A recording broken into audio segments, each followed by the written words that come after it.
right, we're going to go ahead and call the meeting together for the March 19th, 2024 meeting. The time is now 7 p.m. Just as a reminder, this is a joint meeting with the Planning Commission and the Board of Supervisors. With that, I'll entertain a motion to approve the agenda. So moved. Motion on the floor by Mr. Martin. All in favor, say aye. Aye. And I vote aye as well. Any opposed? None. With that, I'll pass it over to Mr. Ford. We will call our meeting together, to order. Are there any additions, corrections to the agenda? No. And I will pass it back to Mr. Lee. All righty. With that, we'll go ahead and do the invocation and pledge. Mr. Pugh is going to lead us in the invocation. Mr. Martin's going to lead us in the pledge.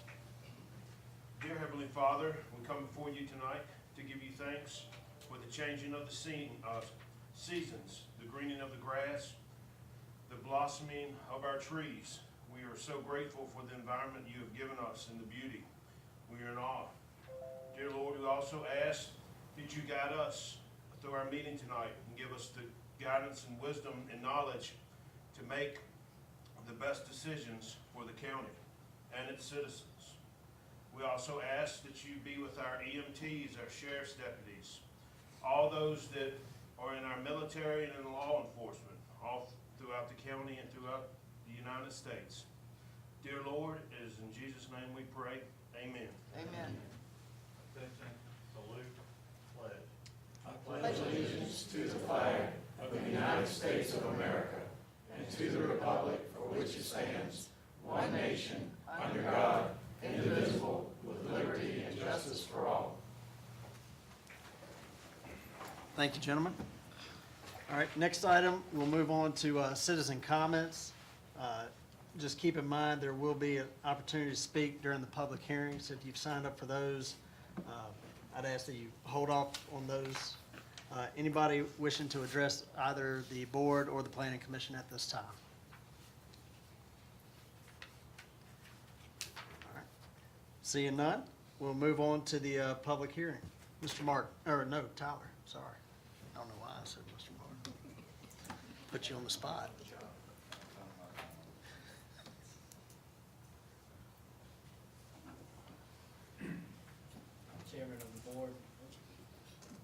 Chairman of the board, chairman of the commission, all good to see you guys.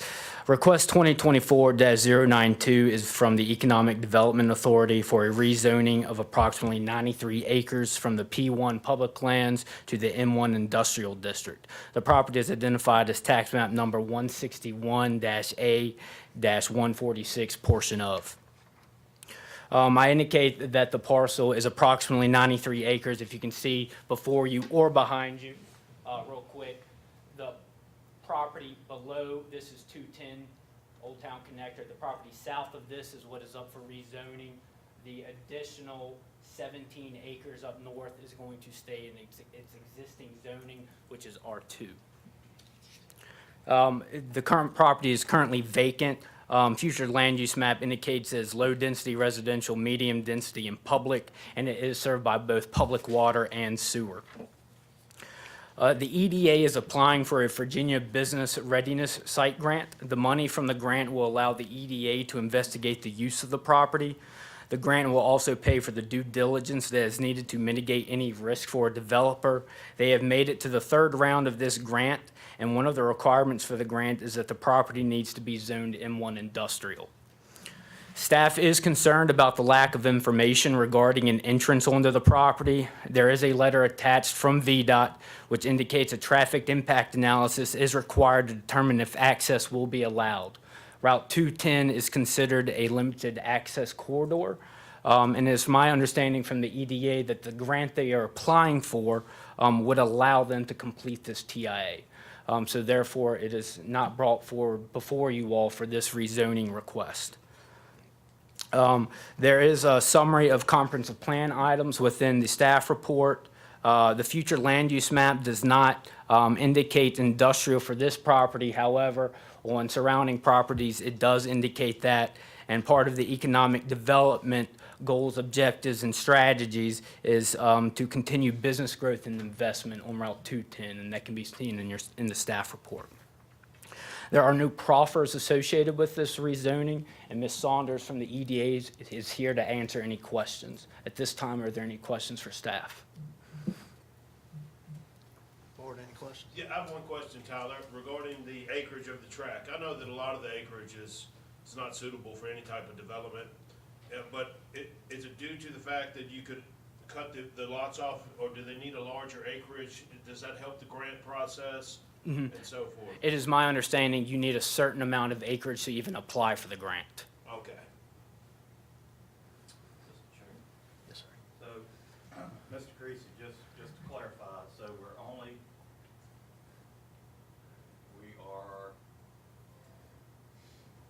we're only talking about the properties south of 210, That's correct. all right? We're basically doing this to allow the EDA to apply for some planning grants, which would involve the traffic impact analysis, see how many pad sites they could get, so on and so forth. The county still retains ownership of it, and if the use isn't suitable to the county, we don't have to sell it. That's correct. Okay, thank you very much. And just as a reminder, Commission, if you all, during your discussion, you would make your recommendation to the board and then the board after you all. Okay. Thank you. We will go ahead and open the public hearing for the 2024-092 EDA. Is there anyone who would like to speak in favor of this? Sir? Yes, please.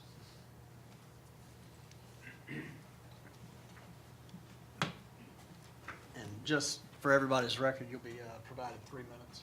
Oh, that's fine, more than enough, yes, sir. Mr. Chairman, members of the board and Planning Commission, I am Bernard Proctor, and I live at 125 Historic Riverview Way in Madison Heights. And I was given this packet because we have property that is close by. And my only comment is, as already been stated, the application from the EDA requested 93 acres to be rezoned. The advertisement requested that 93 acres be rezoned, and that was been clarified further by the other gentleman before me. However, the resolution for the change indicates that the entire parcel 161A 146 be rezoned. And maybe that needs to be clarified if indeed you're looking only for the 93 acres. Thank you, gentlemen. Anybody else would like to speak in favor of this ordinance? Would anybody like to speak in opposition to it? Well, then we will close the public hearing. Commissioners, discussion, recommendations? I believe this would be a good move. Just given the topography for the land, you know, it's not much other development will be suited for it, kind of. So industrial will be good because you got companies with a whole lot bigger pockets, and they'll be able to work with the topography better and be able to actually manage and actually put something there. With its close access to 29 right there, you wouldn't have as much industrial heavy traffic getting within Madison Heights. So it would be very similar to how we have out at 130. We have the industrial park out there.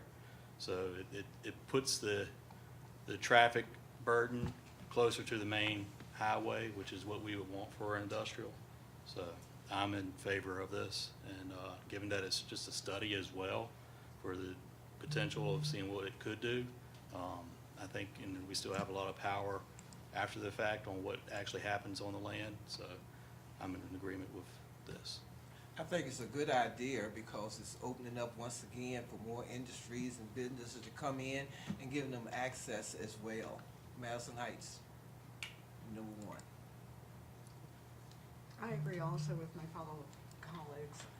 I like the location because it's not close by to residential. It has close proximity to the bypass, and it'll take the traffic off of 29 business. And I agree for all the same comments. We've been looking for things that would supplement the ingress and egress to 460 bypass, 29 bypass, and this looks like a good opportunity to do that. like to make a recommendation? I'll be glad to make a motion based on our colleagues' comments for rezoning of 2024-092 for the Economic Development Authority of Amherst County with any staff recommendations. I'll vote with. Second. All those in favor? Aye. Opposed? Motion carries. All right, thank you, Mr. Fuller. Board, any questions for the planning commission or EDA? I don't have any questions. I just have a comment. When I joined the board, however long ago it was, 14 years, and you were on it then, and we were talking then about the 210 and what we could do to promote growth down there. So I'm tickled to death that the EDA has cast their net far and wide, and we have this opportunity. Thank you. Mr. Chair, Yes, I think the location is unique in its proximity to US Route 460, so I think it'd be good for manufacturing, industrial type uses.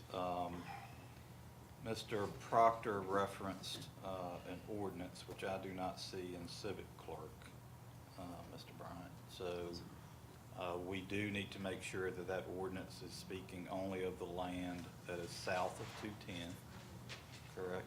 Have you got it? Do some of the resolution, didn't he? Labeled resolution in your packet. Well, that doesn't say we're rezoning it. That says we are support the EDA basically, Proposed rezoning. well.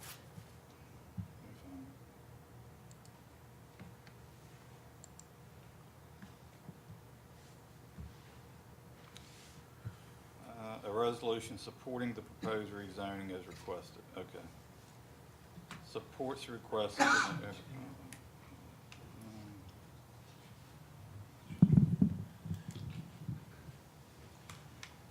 Mr. Martin, the resolution is just a support resolution. That's There would not have actually to be- rezoning the property. Correct. There would actually have to be an actual ordinance rezoning.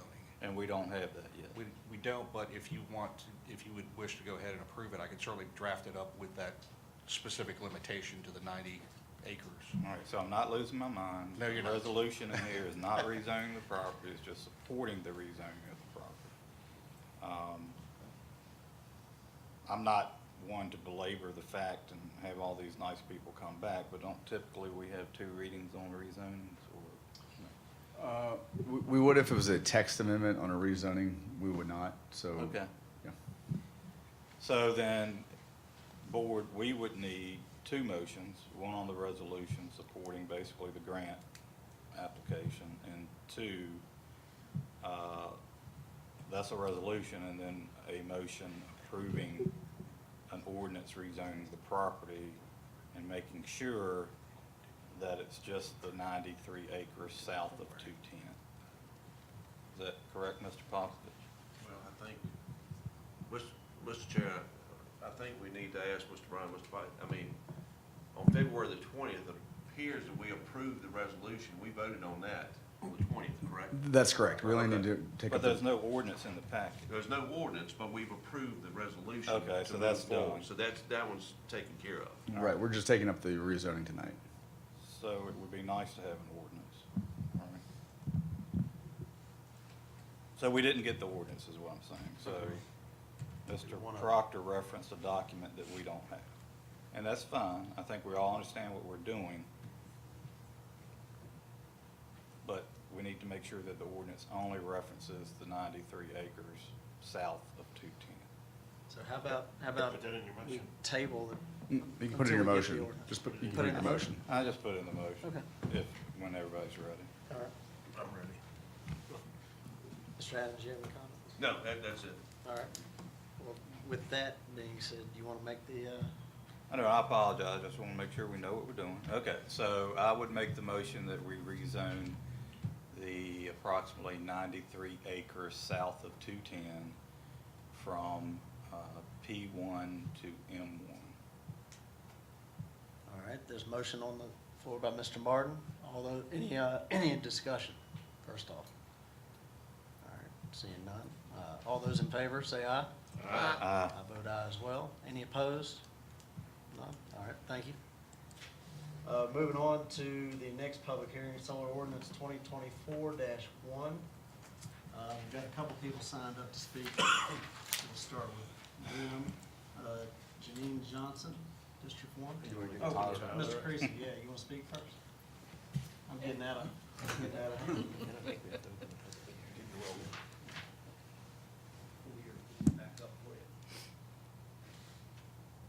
Thank you, Chairman. The board is conducting, and the Planning Commission, a public hearing regarding ordinance 2024-1, and the commission and board are also conducting a public hearing regarding an update to the 2007 to 2027 comprehensive plan. Ordinance 2024-1 and the comprehensive plan update are both in regard to utility scale solar generations. This update takes into account a comprehensive review of the ordinance by the Planning Commission at their August planning workshop. I'm not planning to go through the entire ordinance verbatim, as both the board and the commission have seen this. However, I am going to go over a few pointers in this ordinance that have since been changed from its original adoption. The first is that the staff has written into this ordinance the ability for the county to retain qualified third-party reviewers for both building inspections and also E&S inspections and reviews. Another change, and this is in regards to developmental standards, utility scale solar facilities shall not exceed a maximum lot coverage of 50 acres under panel or exceed 10 megawatts in electrical generation, whichever is less. And for clarity, these type of uses have to be a special exception no matter what in all the districts that they're listed. Utility scale solar projects are not a by right use in any district. So when you apply for a special exception, our development standards indicate that your application has to indicate you're only producing 10 megawatts or that your facility is less than 50 acres under panel.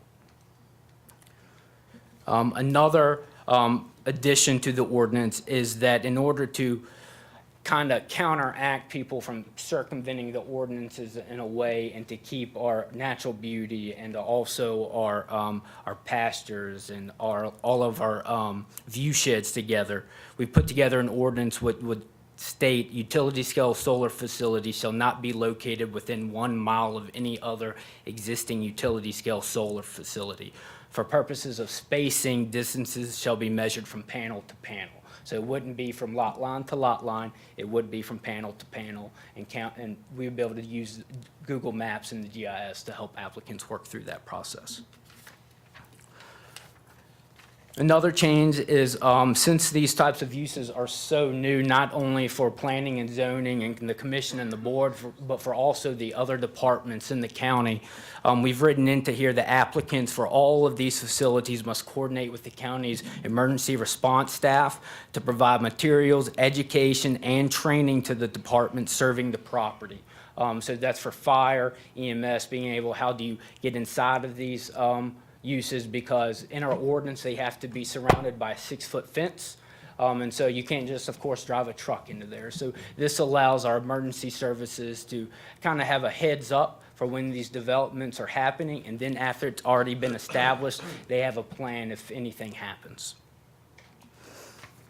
And then the last couple of things that were added, it was that the vegetative buffer for these facilities was increased to 40 feet in width.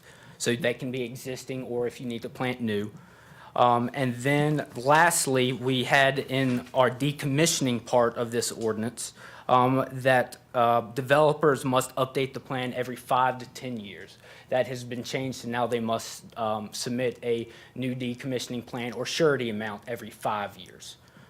And so that takes care of the ordinance. And now I would like to flip over to the land use goals and objectives and strategies for the comprehensive plan. And this change was actually fairly simple, but this is in regards to the Planning Commission's 15.2 review and also the Commission and Board's special exception review, because as you know, you take into the characteristic of the neighborhood as well as your comprehensive plan. So previously, the comprehensive plan read as promote solar generation facilities that are located in areas that do not have an impact on adjoining property or Amherst County residents. The proposed change is to promote solar generation facilities that are located east of Route 29 business and are in areas that do not have a negative impact on adjoining property or Amherst County residents. And the reason being for this is, the commission took a long time in discussing this, is one, the land is a little bit more flat, towards the east of Route 29, but then the bigger thing is your substation. Staff had those mapped out and was able to show that to the commission, and the substations in which these facilities must hook up to are typically located east of 29 business, and that's how we've landed here. Now, that is not to say if a perfect project was to come in west of 29, that you would have to deny it. This just gives additional language to the comprehensive plan to indicate where you guys would like to promote such facilities.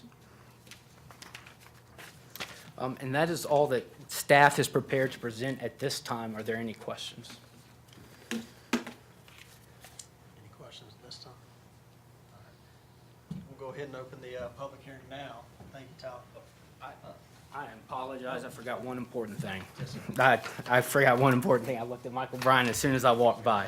So there is an additional section that staff has added. It's 92306, special exception permit to exceed 10 megawatts. As you remember, I indicated that all of this type of use is a special exception no matter what, and it can either be for 50 acres or less or 10 megawatts. This additional verbiage would allow for a developer to apply for a second special exception, and they could do it concurrently. Special exception to exceed the 10 megawatts. However, they cannot exceed the 50 acres under panel. And the reason staff put this in there was to really to counteract for new technology as it comes before us. Because each solar company is different. They're able to generate different amount of power from certain amount of grids. So this allows us to keep the general idea of what the county is looking to propose, but also allow flexibility for developers. And that would go up to 10 additional megawatts, right? So there's no allowable so long as you stay within 50 acres. Correct, yes, sir. Thank you. Thank you, Tom. All right, now we'll open up the public hearing. This is public hearing for solar ordinance 2024-1 as mentioned earlier. So first we'll start with Janine Johnson.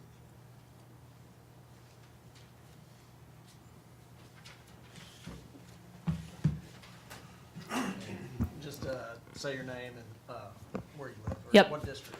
My name's Janine Johnson. I live in Asheville, North Carolina, but I'm work with Savion. We're a utility scale solar developer.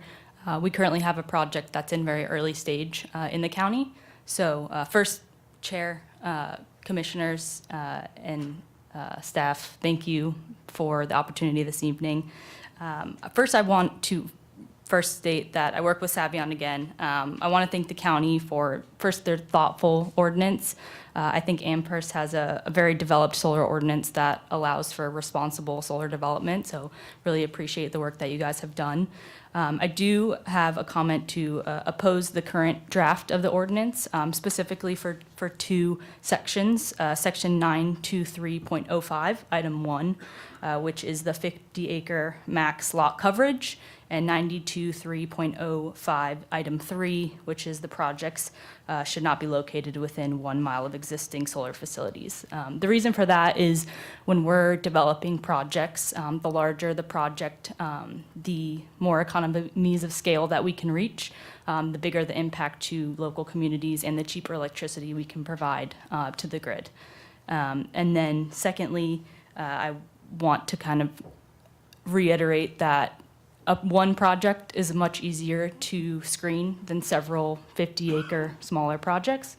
And then in regards to section 923.05, both of these items that I've referenced, 1 and 3, directly impact private property rights. Want to make sure that our landowners can have an opportunity to do what they think is best with their land.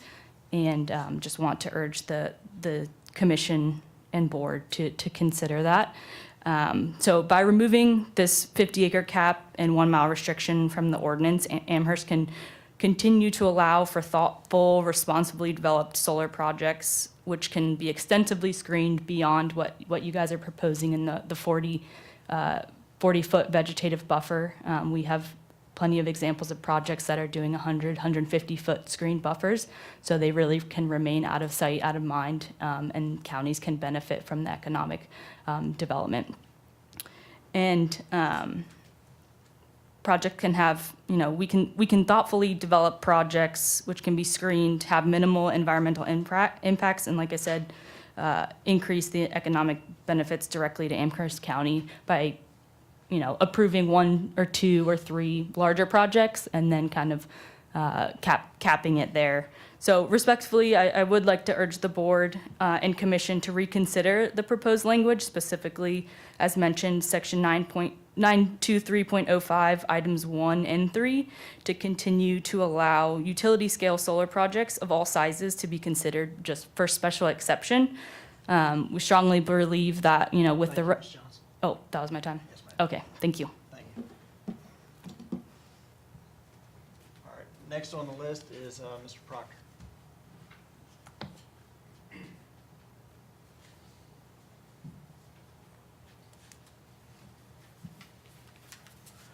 Good evening again, members of the board, Mr. Chairman, and the Planning Commission. I just have a few comments to make, and I'll be mindful of my 3 minutes. The ordinance addresses small-scale generation, and then in some places it talks about large-scale, and then you have utility scale. Seems to me there should be a section on definitions so that there could be a way to determine what kind of site development the developers are proposing. I'm looking, there's a section on page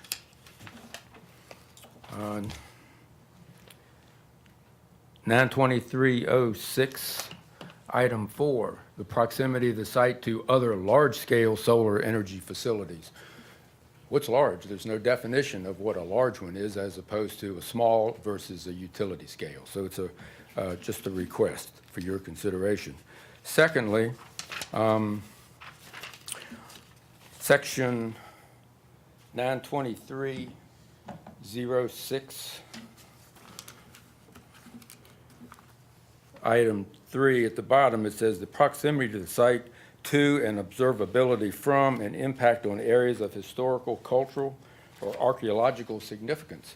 I'd like for you to consider the addition and specifically reference locations, facilities, or locations in the county that have National Register of Historic Places designation and state registration of historic places. We have at least two in this county, and we should at least specifically require the developer to include that in their site plan. And not just say historic. Let's be specific about what I think is important, or what I would suggest that you consider as important. Secondly, it's been my experience that this issue of responsible parties providing financial assurance of closing out a site once it's decommissioned. I'd like to direct your attention to DEQ. They use letters of credit and irrevocable letters of credit, not just standard letters of credit. And I'd recommend maybe your legal people could look into that to see how that could be hard and fast so that there's always a fund available to close out that site if you need to. Thank you. Thanks, sir. Thank you. All right, we'll go ahead and open it up to anybody else wishing to speak. Preferably, we'll start with those in favor. Yes, ma'am.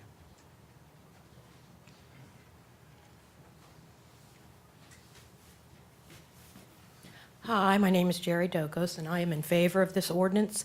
And I wanted to thank you all for protecting the beauty of one of the most gorgeous places in the Can world. you state your district as well? Oh, I'm Amherst County, District 1.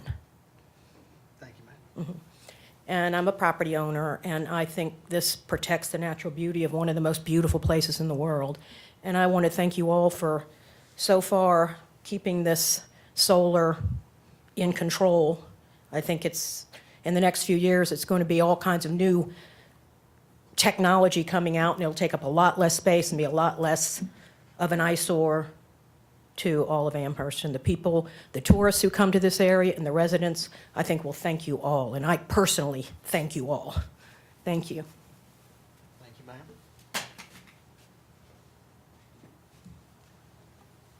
Anybody else wishing to speak in favor at this time?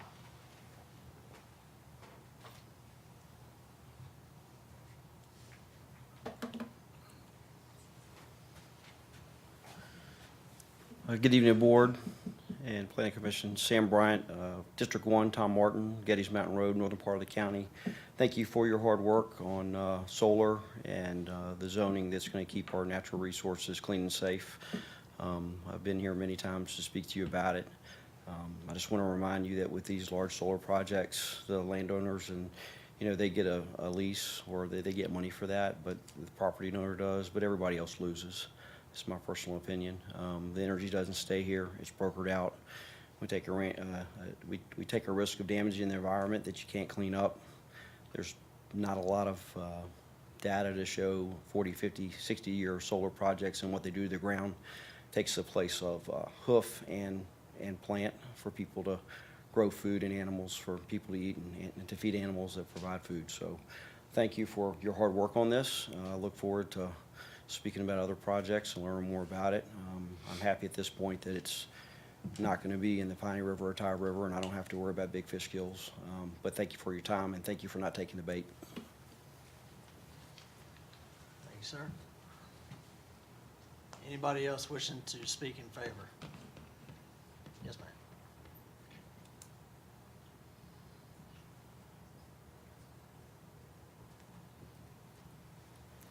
My name is Abby Thompson. I'm from District 3, and I would also like to thank you for carefully considering the ordinance, putting a lot of thought into it, to give our citizens a chance to have a say about what is happening around them and in their neighborhoods, but also having a heart to know that this is technology and we do have to address it, but you're addressing it in a very responsible way.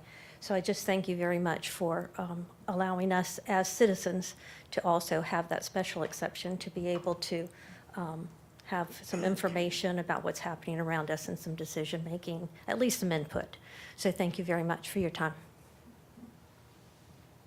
Thank you, ma'am.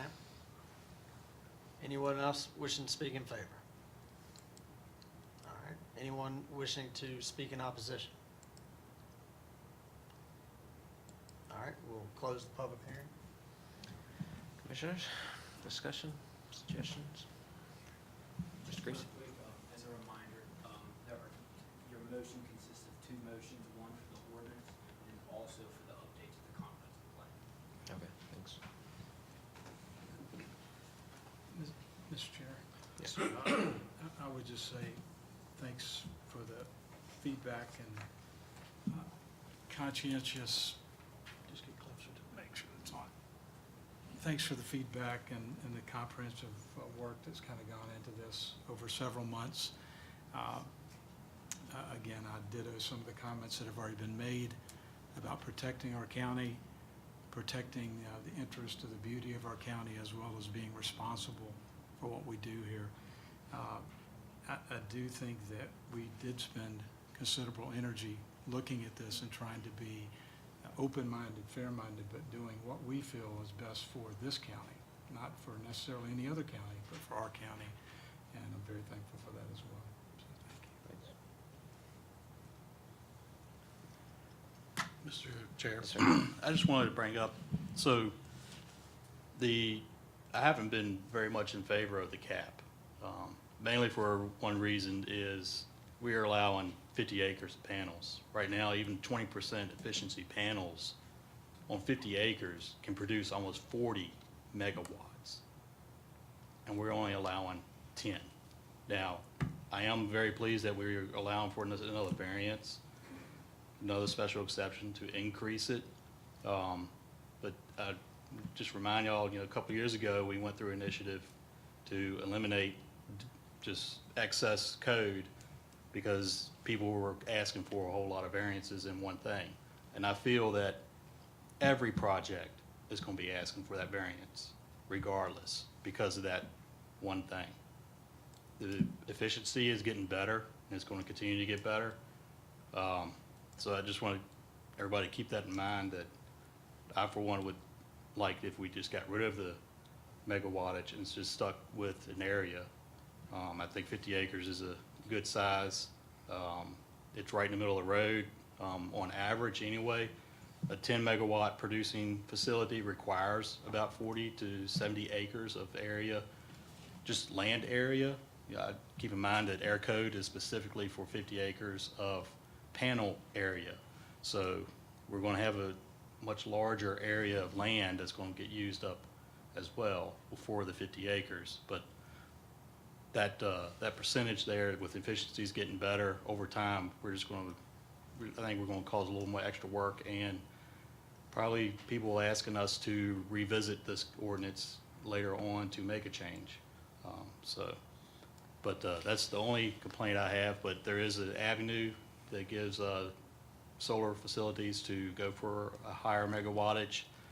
So with that said, with that avenue still in place, I'll be in favor of this.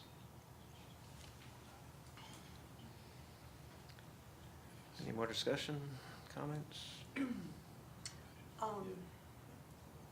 With reference to the size of the megawatts, if I thought one household in Amherst County would benefit with a greater density of solar panels and would receive a discount on their utility bill, I might be swayed by this. But the fact is, not 1 megawatt of this solar power will go to any household in Amherst County.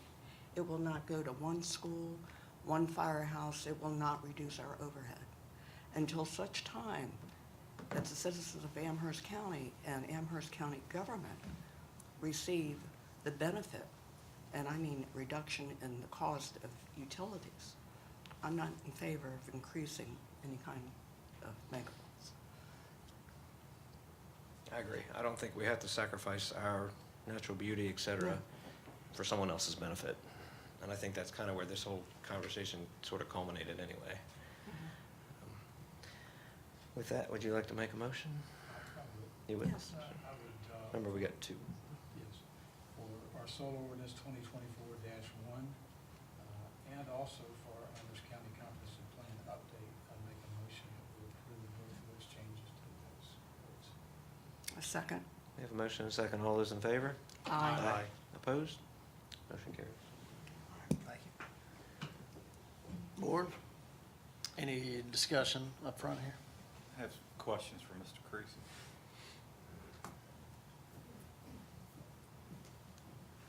So, Mr. Creasy, Mr. Proctor again brought up some very good points. And looking through it, it looks like you're using large-scale solar and utility-scale solar interchangeably. Is that your intent? It is not my intent, so it could be due to when it was first drafted, it had large scale. Could you point me to the correct code that talks about large scale? Because if I did use that, then that is a typo. I try to only use utility scale, and our definitions are found in the 400 section. It's in 3 locations, page 2, 6, and 7, which is 923.04.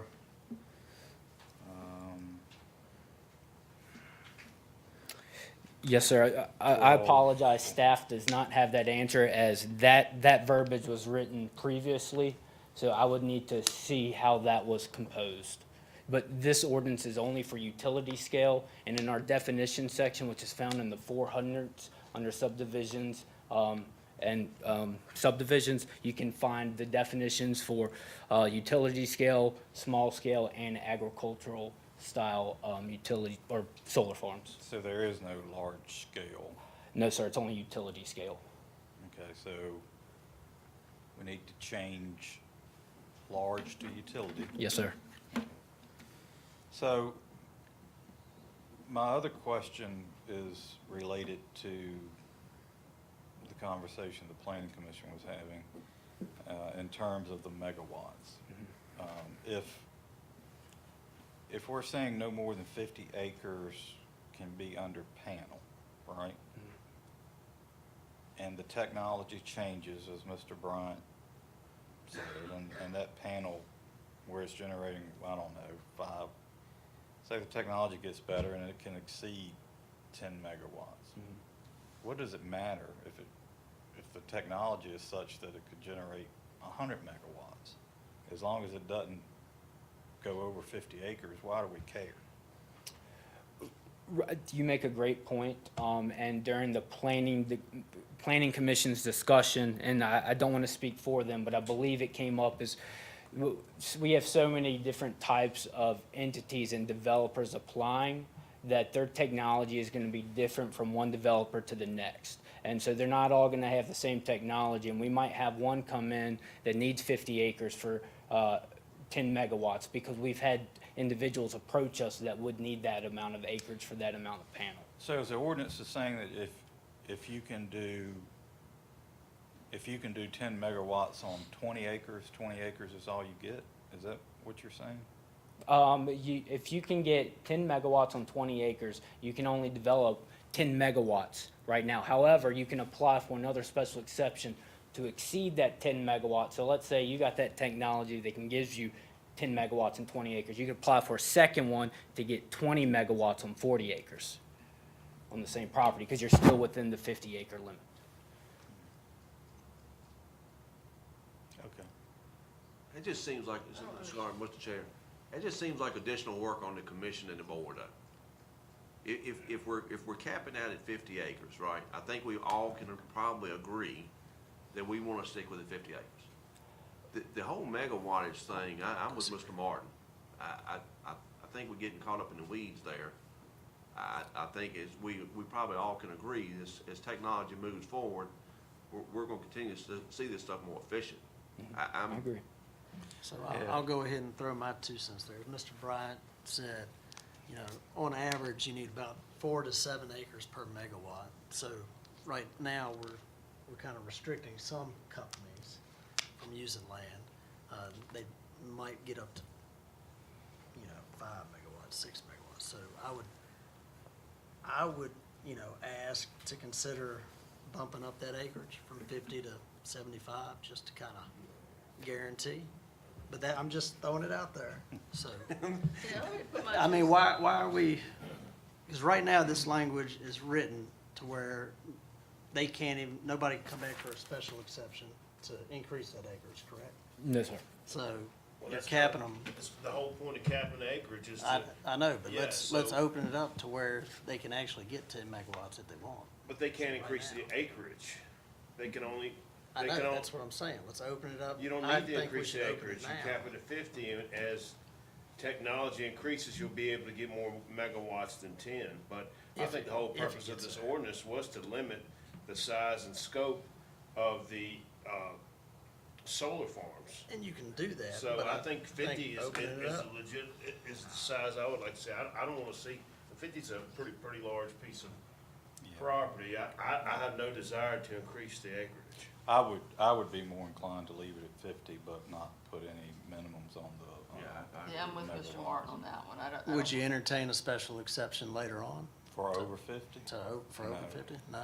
No, because I don't think there's anything wrong with the county setting its standards. And if its standards is a utility scale solar project in Amherst County is no more than 50 acres, that's what the standard is. Fair enough. And besides a utility company, I really haven't heard anybody beating our door down saying we need bigger ones. So All right, fair that's enough. where I'm at. All right. Mr. Adams, you got The only other comment I would go back to a point Mr. Proctor brought up, and I think it was a good point, and I just want to, some dialogue between all of us. When it comes, I think what we're talking about now concerns me as far as the overall size of farm, but decommissioning concerns me as well, okay? Because obviously, maybe some of us will be here at the time that these things get decommissioned, but I wanna make sure we're making smart decisions now for 40 years down the road, 45 years down the road. Do we need to strengthen that language, as Mr. Proctor prefer to put more, put more bite into the bar? I don't know, I'm asking. So, and this may be something we need to refer to, our county attorney for. So, that's the only other thing I want to comment on, Mr. Bryant. I can take that. So we do allow multiple different sources of surety. So we allow certified funds, cash escrow bond, letter of credit, or if you recall recently, a parent guarantee from like Appalachian Power or another company, if that's what you were getting at. So yes, we do allow multiple sources for that decommissioning to be given to the county. Mr. Chairman, I've got a question for our attorney. Yes, ma'am. Mr. Popovich, if we pass this and it's something that Amherst County and our citizens are very comfortable with, where do we sit on the Dillon rule if the state decides to do something stricter? Or less restrictive.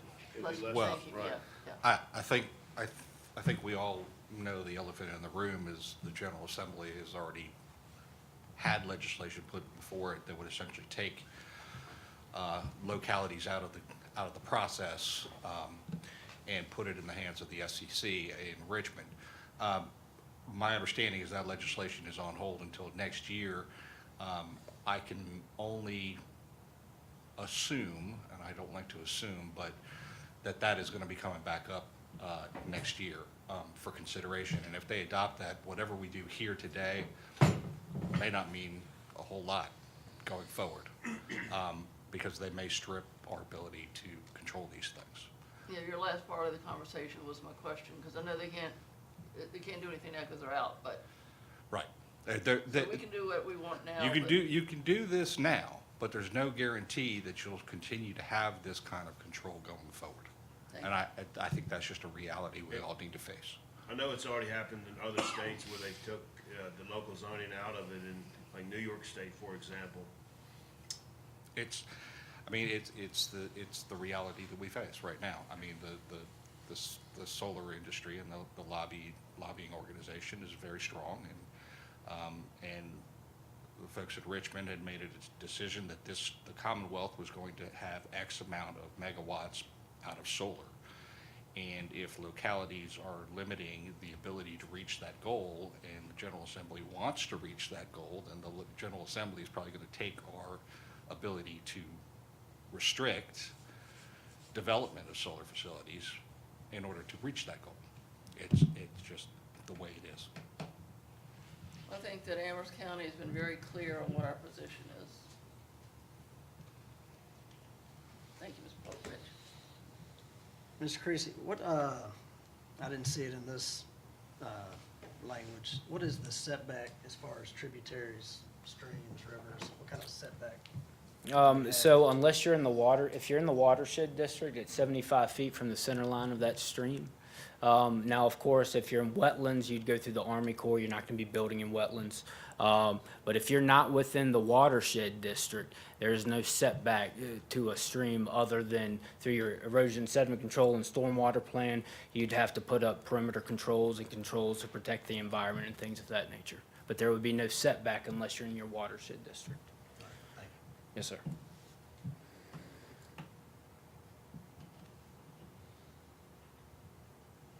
Board, any other questions?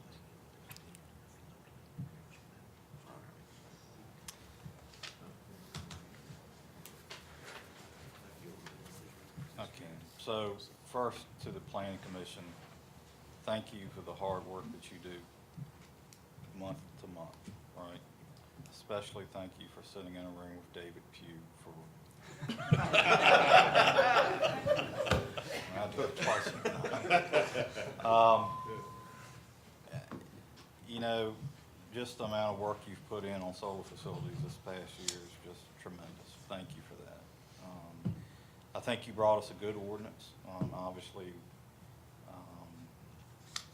you know, we have to consider multiple things just like you do, but so we're not going to always agree 100%, but I think we are very close, and our desire is to protect Amherst County, all right? And I think this ordinance is doing that, so thank you for that. So with that, if I can get back to the motion.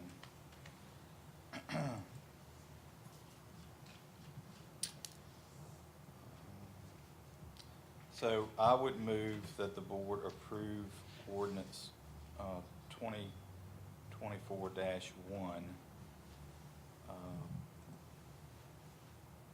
All right, let me preface this motion that I'm proposing we take out the limitations on megawatts, that we're only leaving the cap at 50 acres. And we're replacing the word large scale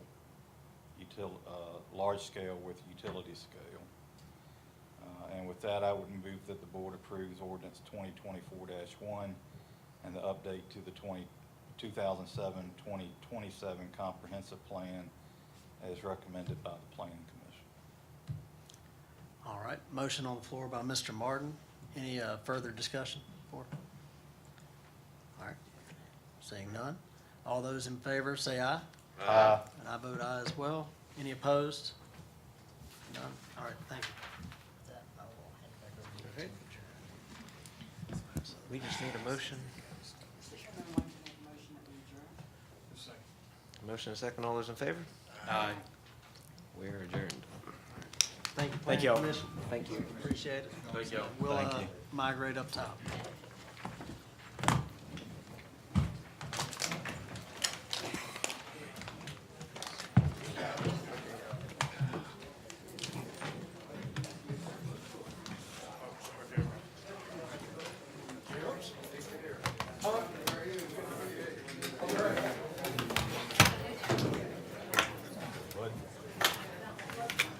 All right.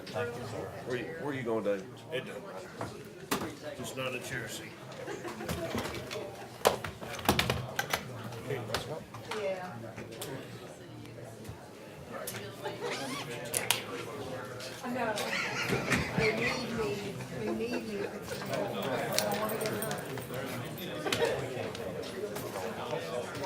it's good to see you, sir. Hoorah.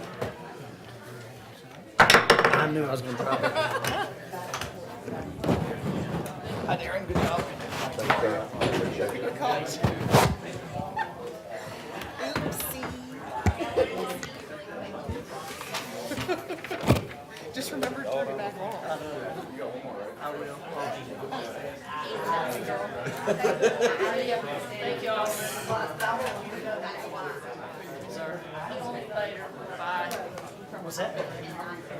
All right.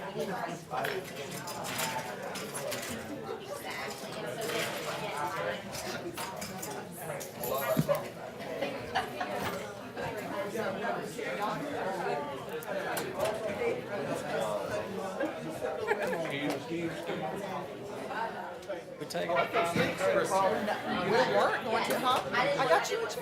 You good? All right. She carried it up over her shoulder. We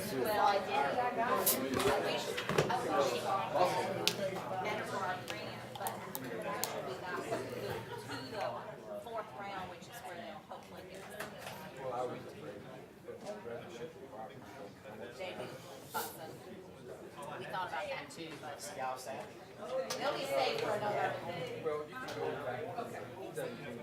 Yeah, but then it'd be on us, money wise. They're doing all our due diligence. But they're doing due diligence on both sides anyway.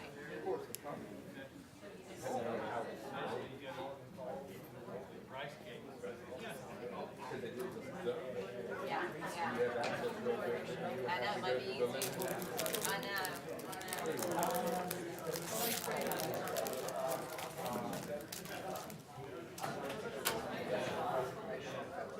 Yes. I'm good. How are you, sir? Sam, Chris Adams, nice to meet you. Sorry, I got my mouth full. Yeah, nice meeting you, sir.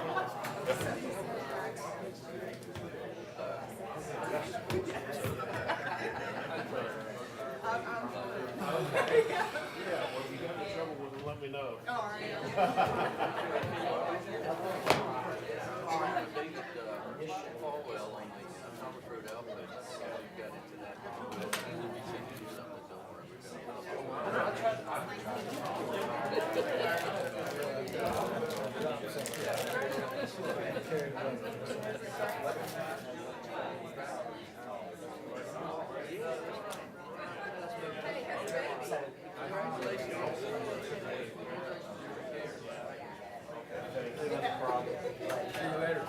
doing? All right.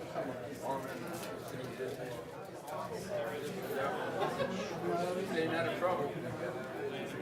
No, I'll still do it.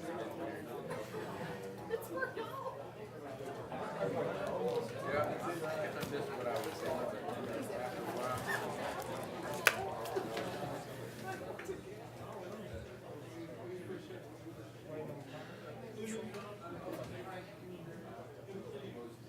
privately did 11 with the health department.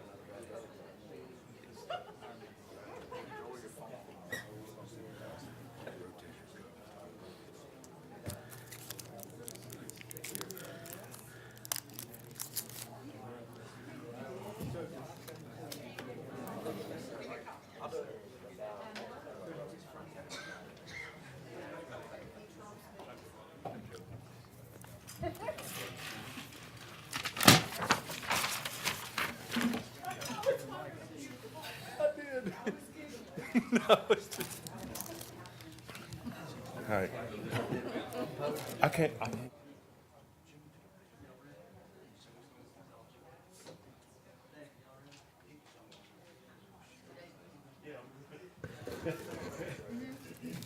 All right, the next item we have is a public hearing on ordinance 2023-11. Mr. Creasy. Chairman, Board, as you indicated, this is a public hearing regarding ordinance 2023-11. This ordinance is in reference to section 711 of the zoning and subdivision ordinance, and more particularly in regards to our mixed-use traditional neighborhood development, also known as the only zoning district that is the Madison Heights Town Center by Mr. Patel. And the proposed change has been before you actually quite a few times. So I'll just go over the basics. It's really, the gist of it is to allow only multifamily dwellings, which are apartments. So townhouses would not be part of this. Single-family dwellings or duplexes would not be allowed for this. Only multifamily dwellings are allowed to front on a private access road. And in doing so, we've written in some standards for that private access road, and a few of them are a multifamily dwelling that fronts along an access drive shall provide pedestrian connectivity from the principal structure to the public right-of-way, i.e. sidewalks, bicycle lanes. In addition, on-street parking built to state standards shall be permitted on all access roads. That's your parallel parking. That's not nose-in parking, but parallel. And then all access roads shall meet the minimum landscape requirements. So meaning if the access road goes into the apartment complex and then you've got the apartment fronting on it, that entire access road must be landscaped. And in addition to that, the multifamily dwelling unit or the building, its structure itself, must also meet the minimum landscaping requirements as it fronts on that private access road. So that way, we still have your pedestrian connectivity, the intent of the district, and we're also including the landscaping as it was intended to be as well, so that they're not allowed to get through that. And the last thing I'd like to reiterate is that there shall be no parking in between an access drive and a public right-of-way. So you couldn't just have a sea of parking in between these access drives. So therefore, the intent, trying to keep the intent of the MUT&D district alive. With that being said, staff is not going over verbatim of the ordinance, so he'd ask if you have any questions for staff. Board, any questions for staff at this time? All right, thank you, Mr. Creasy. Yeah, I would like just a definition of what is considered an access road. Yes, sir. Give me 1 second. It should be in here.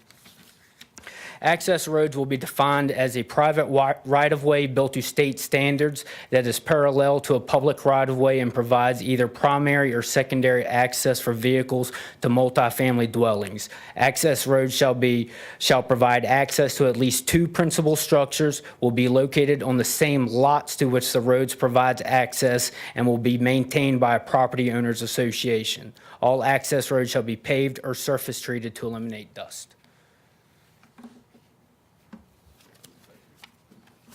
Mr. Creasy, I got one question. Pedestrian connectivity.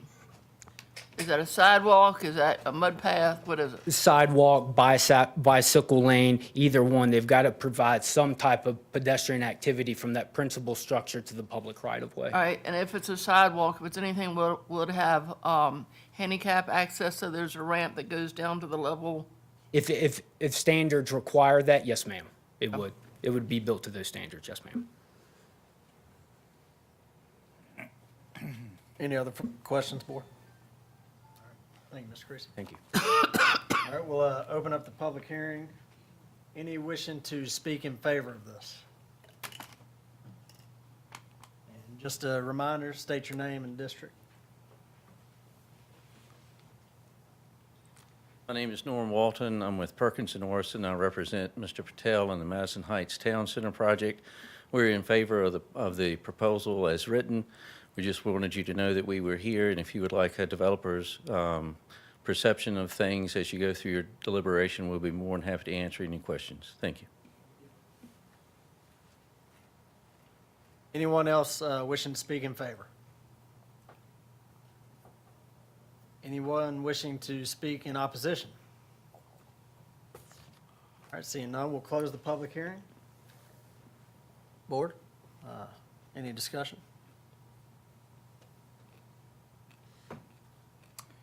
No, I'd say that this has come before us several times. I'd made some suggestions, which I appreciate staff looking into.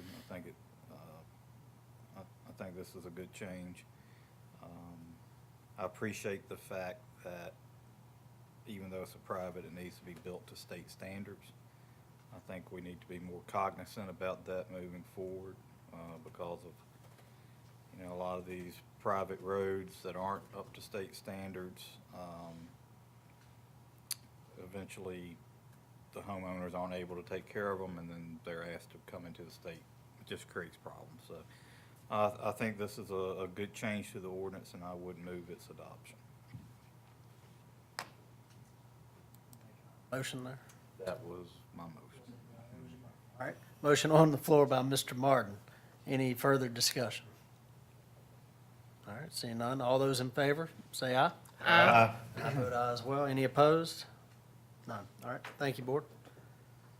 The next thing we have on the agenda tonight is the consent agenda. Is there a motion to approve the consent agenda? Motion to approve. Motion on the floor by Ms. Tucker. Any discussion? None. All right, all those in favor say aye. Aye. And I vote aye as well. Any opposed? None. Next, we have a special presentation on the school budget. Dr. Wells.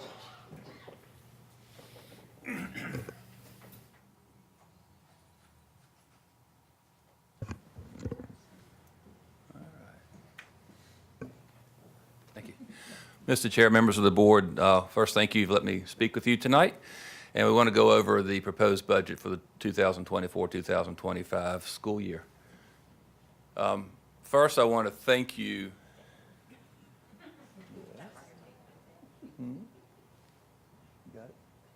Okay. First, I just want to thank you for your support this past year.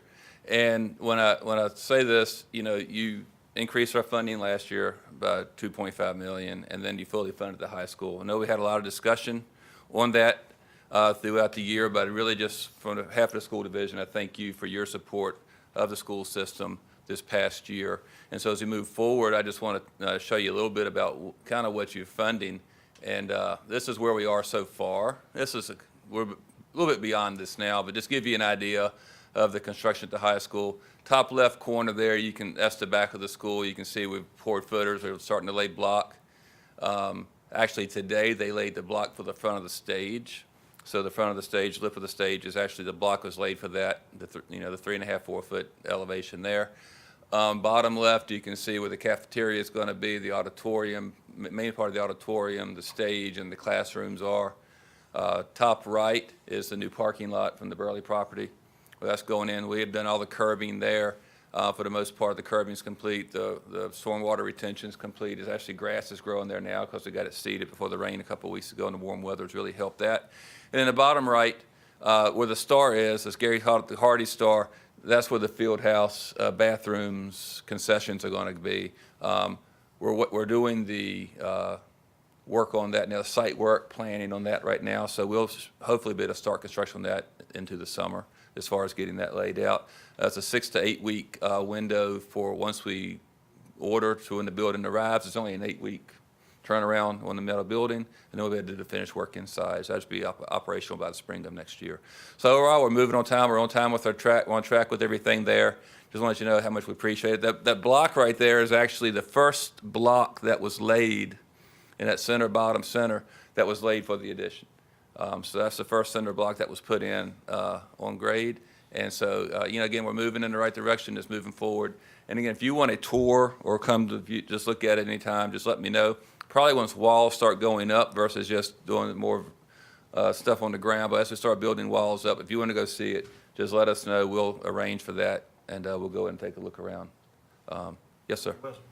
Go ahead, sir. Oh, I was gonna ask you about all the trees that were cleared around the, back of the baseball field Yes. there and stuff. What's going on with that? There's been a lot of people that. So we needed to clean up that back edge, as you know, back in, well, when I played football at the high school, that was the football field area, right? And that back edge, it just gotten so overgrown that we couldn't keep it clean. So actually, when they were there clearing the land for the parking lot, we had them go ahead and clear out cut some of the poplar out, and actually use the proceeds from the poplar to rework that bank. So we're taking all that undergrowth out, and we're reworking that. Reworked the area around the softball field as well and cleaned that up. So you have better, it's just cleaned it up. It just needed to be cleaned. It had gotten so bad. So now we're in there kind of stumping it out. We're going to reseed and do all that work. But the big trees, the oaks and the major trees, they're staying. But some of the trees have grown in so close. There are a few trees right there next to the T-wing of the building. Some of those big sycamore trees, they were in danger of falling on the building. So instead of paying somebody to get them cut, we actually about paid money to get them cut while they were there. So it actually worked out just to get those removed so it wouldn't be a danger to our buildings. Make it easier to find home run balls, too. Yes, it does. Foul balls, home run balls, and everything. I've been down in that. Okay, my question is the new parking area. Yes, sir. It's hard to tell from here, but what is the grade between that parking area and the existing football? It's on the same grade, basically, as existing parking. So will there be pedestrian connections between? Yes, there is which you probably can't see. I don't know if we had it in on that picture or not. But you see that kind of, I don't know if my pointer will work on this or not. It won't work on the TV screen. Yeah, so. Yes, it's sufficient. So So, there right- will be, yeah, okay. Right there where the cursor is? Yeah. That's a crossover. There's Okay. pipe in the ground, and we've also rocked in, we put riprap in that whole ditch line all the way down too, but there's a crossover right there for pedestrian traffic. How is, last question, and I'll let you go on to the good stuff. That's fine. How is the mornings working? Not having- Actually, it's doing probably better as far as backing up on 29 business than we did before construction. Oh, really? So we have students coming in McAdam, students and car riders come in McAdam, and they come up through the parking lot. Students actually park, juniors and sophomores park. Car rider parents drop off, goes on down Lancer Lane, drop off at the end of the vocational wing, and they go out to 29. So we don't have any backup on the 29. Seniors are allowed to come in Lancer Lane and go right into the senior parking lot at the first entrance. So it takes all that backup out. So it's probably something we're going to continue with once we get through the project because it's actually the flow has just been so much better than we anticipated. Yes, sir. Any other questions? Again, and as I go through the presentation tonight, it's not a very long presentation, but if you have questions throughout, just let me know and I'll be glad to answer them. So our main budget priorities this year, again, we're maintaining class size below the standards of quality, continuing to build programs to provide opportunities for all students to complete their school year and or move into life after high school, and then maintain a competitive pay scale to the surrounding divisions. That's something we did some work on here last week to really look at that pay scale before I brought this to you tonight. So again, as we go through it, we have 8 sections, and we'll go through those fairly quickly. So enrollment numbers. So we base our funding, as you know, is based on student enrollment. The state, the governors, and the House and the Senate, the General Assembly numbers have us at a 3712 for enrollment. Weldon Cooper has us anywhere from 3741 to 3793, and our own projections are about 3775 for this year. It's important to note we're going with the governor's side because that's the more conservative number, and if our enrollment were to drop, we would not be in a deficit situation. So we always want to, go for the worst. If our enrollment stays high, then that's actually more funding coming to us into the year that we can use. But if we go high and the number comes in low, then we're in a deficit situation. We have to make cuts. So we're trying to work off the bottom of our worst case scenario on enrollment numbers. That's kind of where that came from. Questions? Dr. Wells, how's the enrollment going? How are you trending? So our county trend data for the past, since 1971, has been declining overall. From around 5,000 students, 6,000 students in the early 70s. Now we're down to 3,775. So we've seen a gradual decline overall as the population shifts and demographic shifts in the county.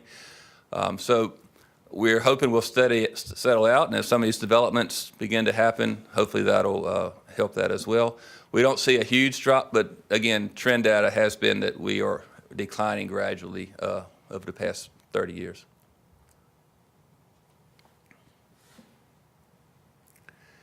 At General Assembly mandates and the governor. So the governor's budget gave us funding for a 1% bonus and a 2% raise in FY26, expanding staffing requirements for reading specialists in K through 8, and an expansion of VPS slots. That's the preschool initiative.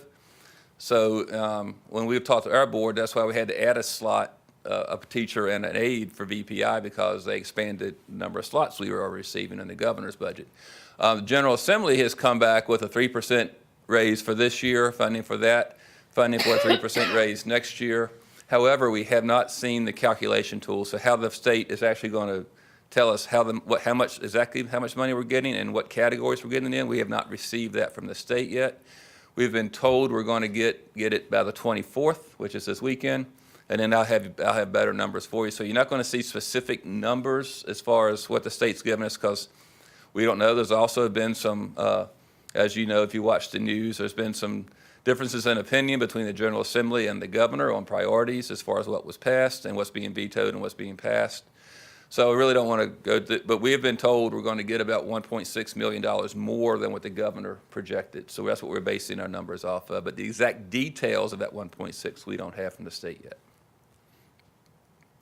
So summary of revenue, again, the governor's proposed budget was $39,319,849. Again, what we've been told by the General Assembly is an additional $1.6 million above the governor's proposed budget. But again, that calc tool has not been received yet. So therefore, it's kind of hard for me to give you, again, exact numbers. As we get it, as soon as I get it, I'll be glad to share it with you and let you know what those numbers look like. But right now, we don't have those numbers.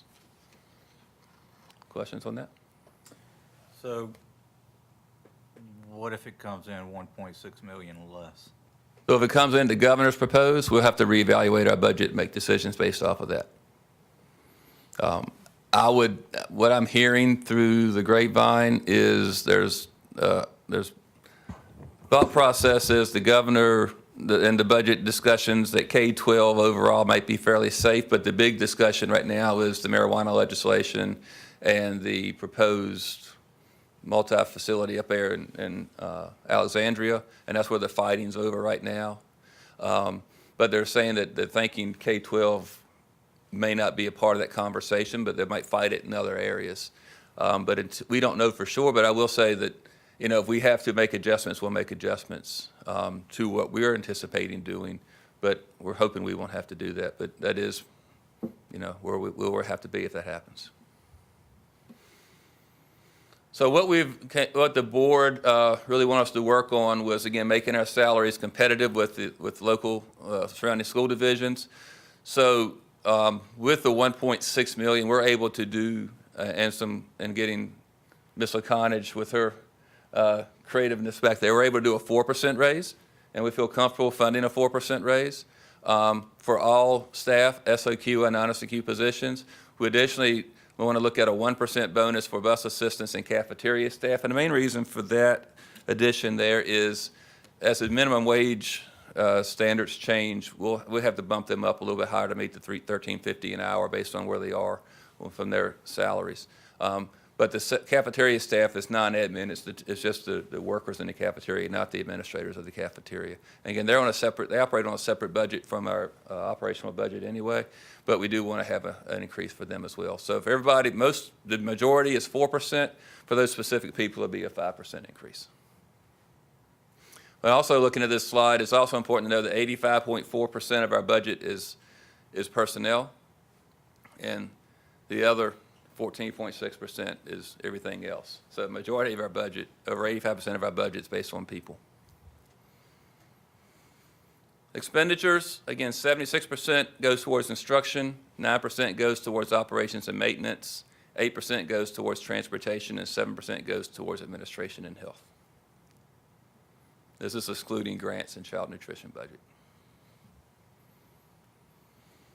CARES and all in. So as you know, during the pandemic, all the money came.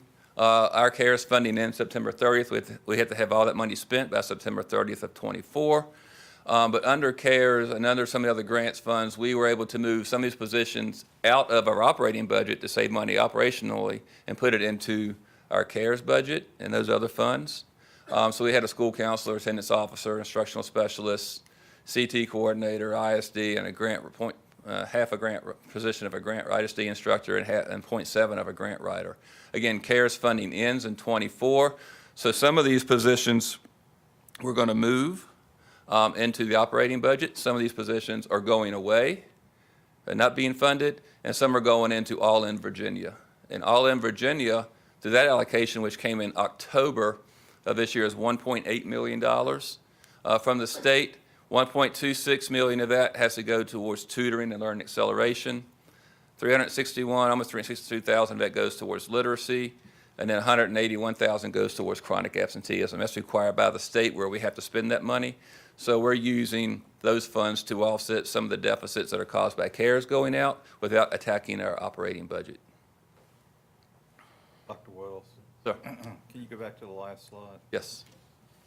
That some of the positions are going away. Yes. Well, like, I mean, I know what I hear. Yes. That some people are losing their job. well, there's one person have one position that's going away, and then somewhere and others, and another one we are absorbing at another position. So not many, but we are absorbing a couple positions. But we're also adding 7 positions to the budget in the teacher in the classrooms. Okay, so it's not over the top. It's just some we've evaluated what our needs are, and those we feel we can double up and have somebody else, do some of the work. We're doing that. But the areas we need to add, which is 4 classroom teachers and so forth, we're adding those. But again, some of those are being covered by the All in Virginia funds as opposed to CARES or going back into the operating budget. So I think what you need to see, probably what's most important for you, is this ask. We're asking for level funding from you this year of $16,402.89, and this is what you gave us last year. Again, I'm asking for that level of funding. I'm not asking for an increase. If the state does not, in their bargaining in Richmond, if that number is closer to the governor's budget, then instead of asking you for money, because I know you have to have your budget priorities set as well, we would make adjustments on our end instead of coming to you and asking you for additional funds. So that number is kind of where we are and what we would ask from the county. And again, I just want to put that up there in big numbers, so we're not going to increase our ask of you this year. And at community conversations, we've provided feedback in operation platforms on the website, social media, school messenger, public meetings. We had a public meeting last week during our budget conversations with the board. People have had opportunities to speak on this. Again, I'll send it to you tonight. And then if y'all have any questions, I'd be glad to try to answer them.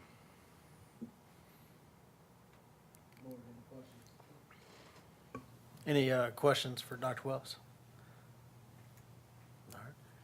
All right. Thank you to your staff for putting this together, so I appreciate it. Thank you. Yep. I appreciate it. Thank you all very much. Thank you, sir. Next item we have is the old business. It's the budget discussion. Mr. Bryant.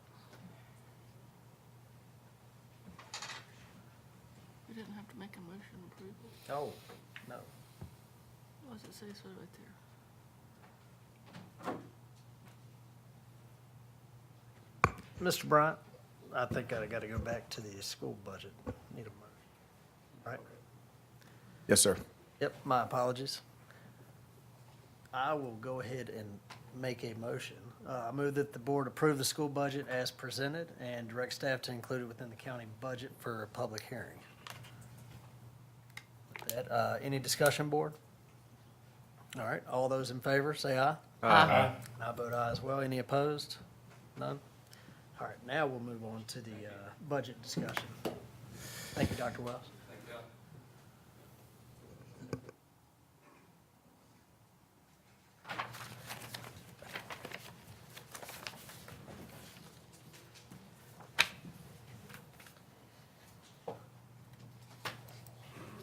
Okay, well, thank you, Chairman, members of the board. I'm coming back to you with an addition to my presentation at our last meeting. So this is titled Balancing the FY 2025 Operating Budget. And in our agenda is we're going to go over reviewing the direction that you gave to us at our last meeting. We're really breaking this down into what if we get the SRO grant, what if we do not get the SRO grant, staff recommendation, and then final direction for staff. Okay, so direction for staff. So at our last meeting, we heard you were okay with us using the future fund for the FY 2025 medic unit, moving the supplemental reoccurring cut line below the SROs to make sure we pick that up on the reoccurring cost, our SRO positions, find funding for the supplemental reoccurring cost above the cut line, and this equates to 20 positions in the FY 2025 budget, or 21 positions if we use the green line. So that's going to be something new tonight that we're going to present as this 21st position if we use this green cut line. I'll get to that as we get further down into this presentation, but wanted to make sure you understood that. Okay, so staff recommendations. So here we are. I'm going to break this up into two different slots here. This is what if the county doesn't receive the SRO grants. So this is back to the sharpening the pencil. These are the funds we started with. So we're starting with $987,000 that we came to you with, and we needed to fund a bit more. So this is how we did it, okay? We're going to present you two options. Both will balance, and we'll show you how. So we reduced the COLA that we originally proposed from 3.7 to 3 with the savings of $139,000. After the meeting, we found adjustments to state revenue line. Comp board made an adjustment to the comp board employees, which will give us a $65,000 savings. We were fortunate to find $135,000 in our health insurance savings. You may recall we're moving to Anthem.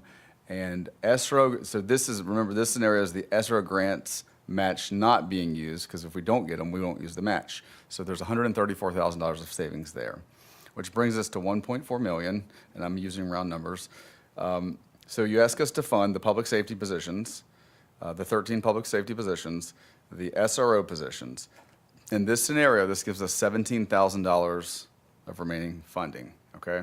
So follow me and I'll circle back to this. The next scenario, if you will, any questions though? I don't want to rush, but any questions here yet? Board, any questions yet? No. So the next scenario is what if the county receives the SRO grant? Same scenario in terms of things that Ms. McBride, and I really should have started and said thank you to Ms. McBride. She's worked really tirelessly on this, trying to get these numbers done, so sorry, but thank you. We worked to same numbers, except the only thing that's missing here is that match for the SROs is built into this. And so we have $1.3 million worth of savings. If we fund the public safety positions, $897,000. And remember, we received the SRO grants in this scenario, so we have a savings of $440,000. Staff's recommending that we go a little bit further while still being fiscally responsible, and we would ask you to consider requests of funding.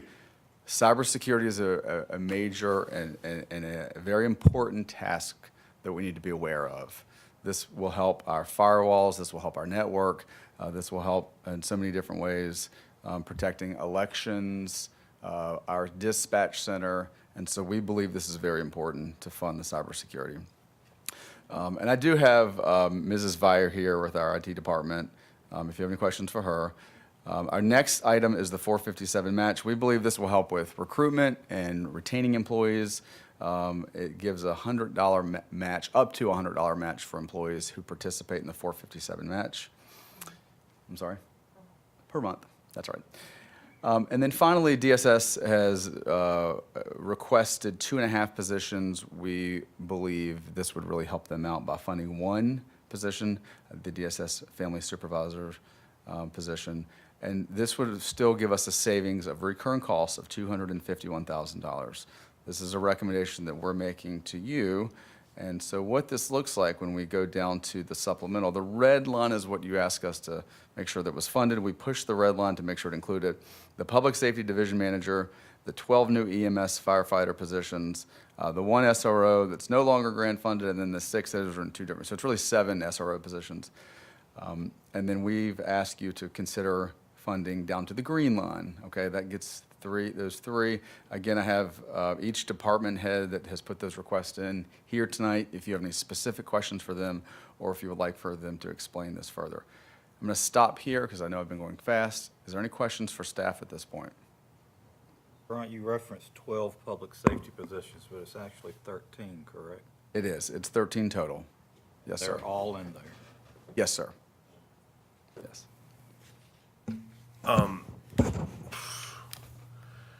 So that'd be without any type of tax increase, right? Correct. Funded So it's, all right. Right? correct. We're getting rid of the 20% All right. from So personal we're property and still- going to 0. But we're still using one-time funds at a clip of how much?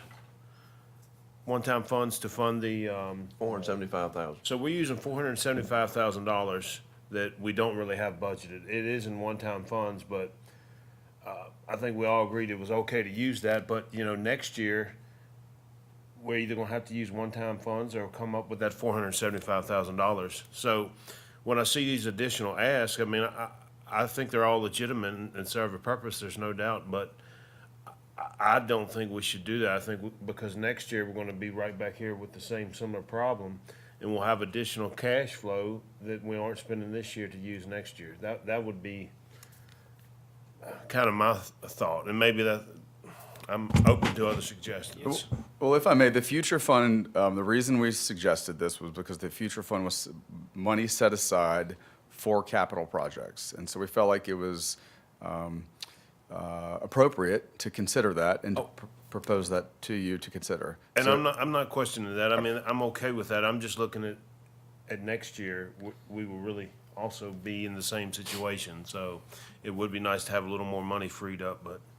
Yeah, Mr. Pugh, I think, I share that concern. I think I've debated this and struggled with it, and really, I think what we've tried to do last year was we tried to say, we're going to replace a medic unit every year. And in order to do that, we put that in the operating budget, which is really a capital expense, all right? So,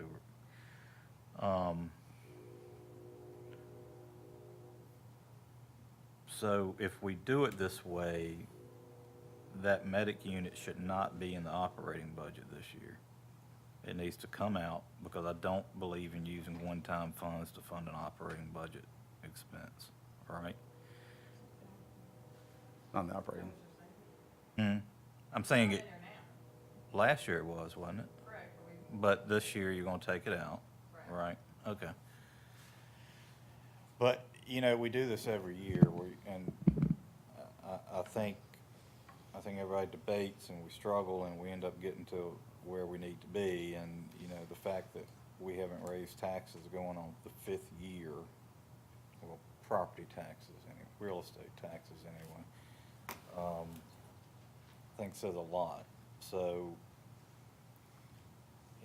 I guess I think I'm fine with what you submitted. Hopefully we get the SRO grant, funded positions. What I would throw out on the table, though, if you would go back to that slide. Yep, that one. The Department of Social Services does a lot for this county, and they come in here every year and have asked for positions, and they haven't gotten. And every year, Mr. Metter comes up here and tells us about the tremendous amount of work that they do.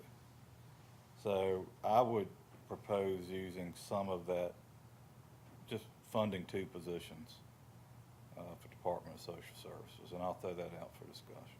And that would leave us a balance of, what, 235-ish, I mean 135-ish, something like that, which would still be a balanced budget, correct? Correct. Are you suggesting only funding that, moving the, and I'm not saying the funding cyber it- and the, No, I'm saying funding additional. add that to that list? That's what I'm throwing out for discussion. Okay, I just want to tonight. make sure we're all on the same page. Throwing So out it there would for drop the green discussion. cut line down 1 more. Yeah, that's what he's saying. Yeah, or would you capture the investigator as well? Because that, I mean, between the 2 of them, you're looking at 80 grand. Oh, really? Oh, So yeah. Yeah, it's a I would part-time. recommend capturing both of them. Okay. The other funding sources associated with those 2 positions, is State. that matching state funds? Okay, all right. The only other thing for the rest of the board members, I know we all had discussions with Ms. McBride and Mr. Bryant yesterday with the budget, but one comment that I made, and I'm going back speaking to the fact if we do not get the SRO funds, and then we're going to need to eliminate those 3 items. All right. And if I will, let me advance you to, because the rest of those are just charts you've seen before. So what we prepared here is 2 options, and I can read them to you if you want, but essentially option 1 is funding the things to the red line, okay? That's if we don't get the SRO grant. Option 2, let me read this to you, because this one has all the details that we just captured, except for Mr. Martin's addition. Option 2 is to prepare the budget to the red cut line on the capital improvement plan, fund all of the one-time supplemental items, and fund the green cut line on the supplemental reoccurring pending the SRO grants, funding the medic unit from the future fund, and a 3% COLA for staff. That was our recommendation. If we wanted to include Mr. Martin's addition, and Mr. Wade, I'm sorry, yes. Both Mr. Martin and Mr. Wade, yes. Correct. So when do we know, when will we learn if we get the SRO? We learned that in May, and it's unfortunate after the budget. So Right. if we don't, we'll come back to you and tell you where we stand. But this would allow us We don't to, have to adopt the budget until. we will adopt it.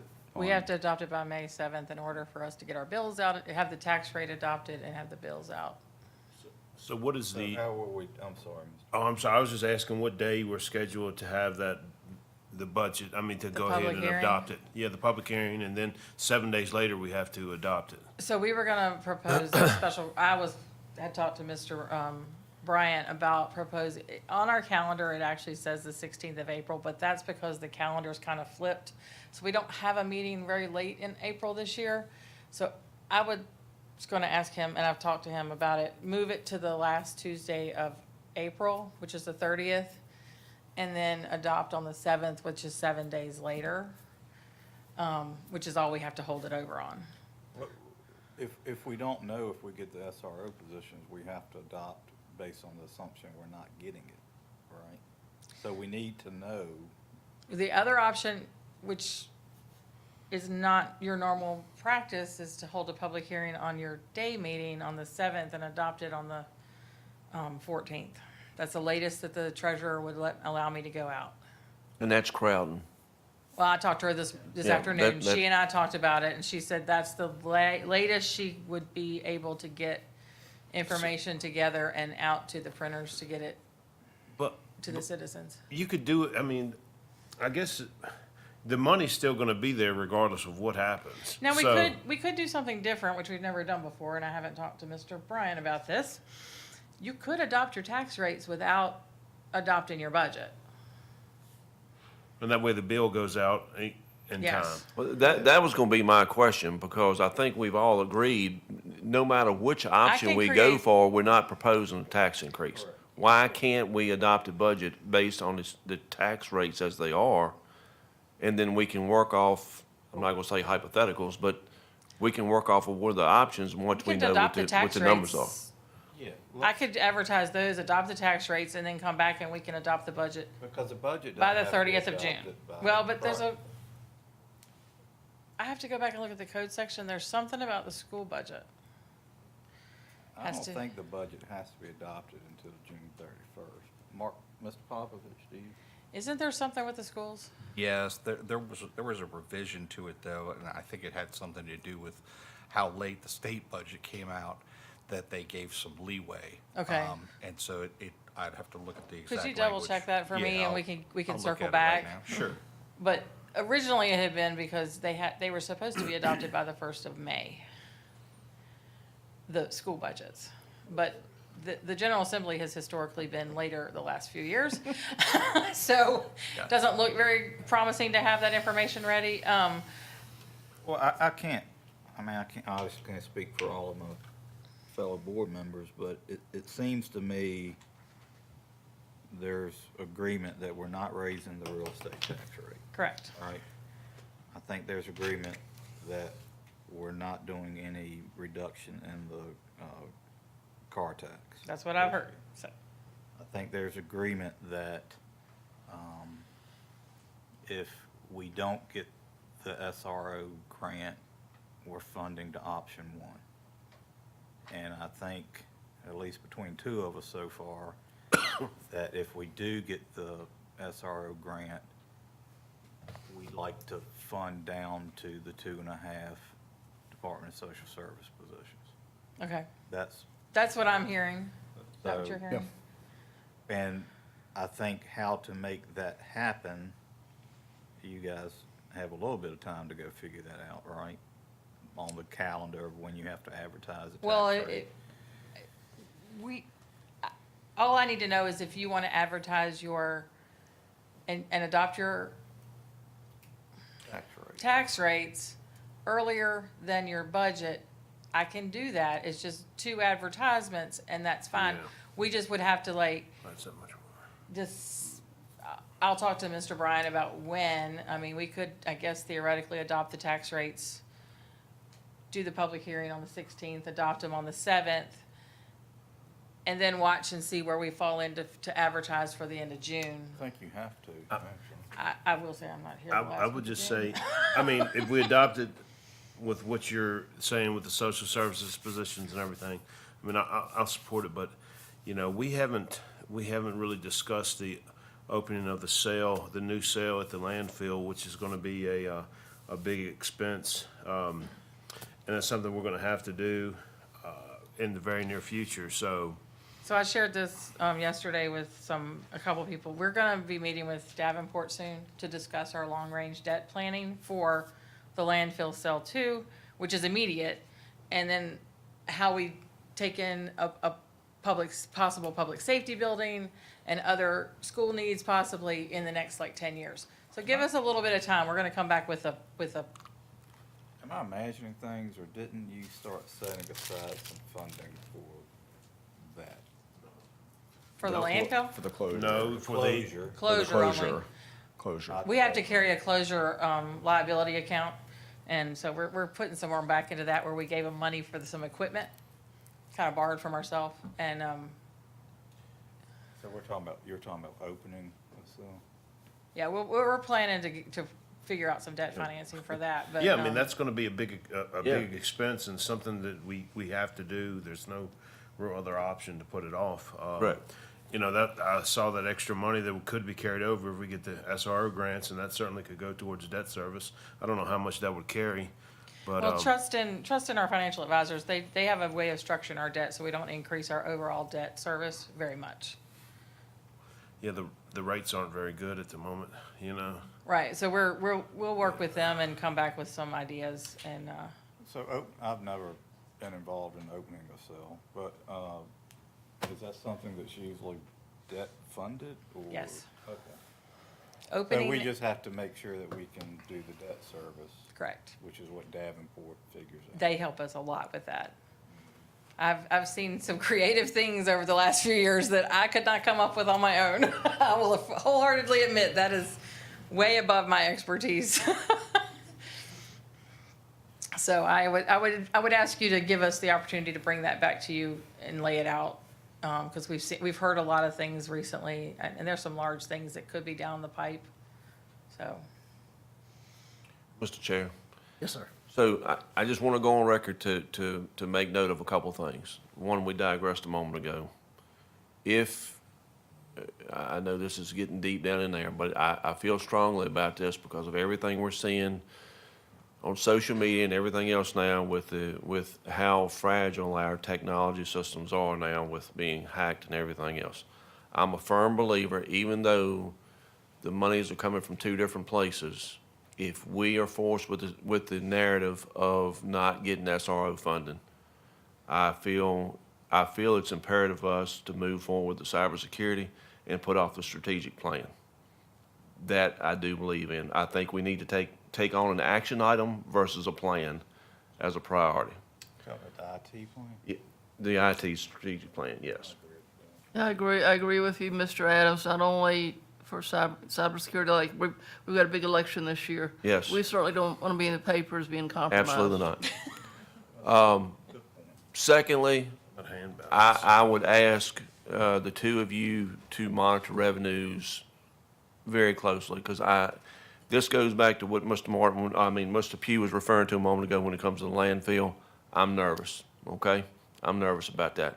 I hope that the revenue numbers that were projected and presented to us holds true, but I'm skeptical, okay?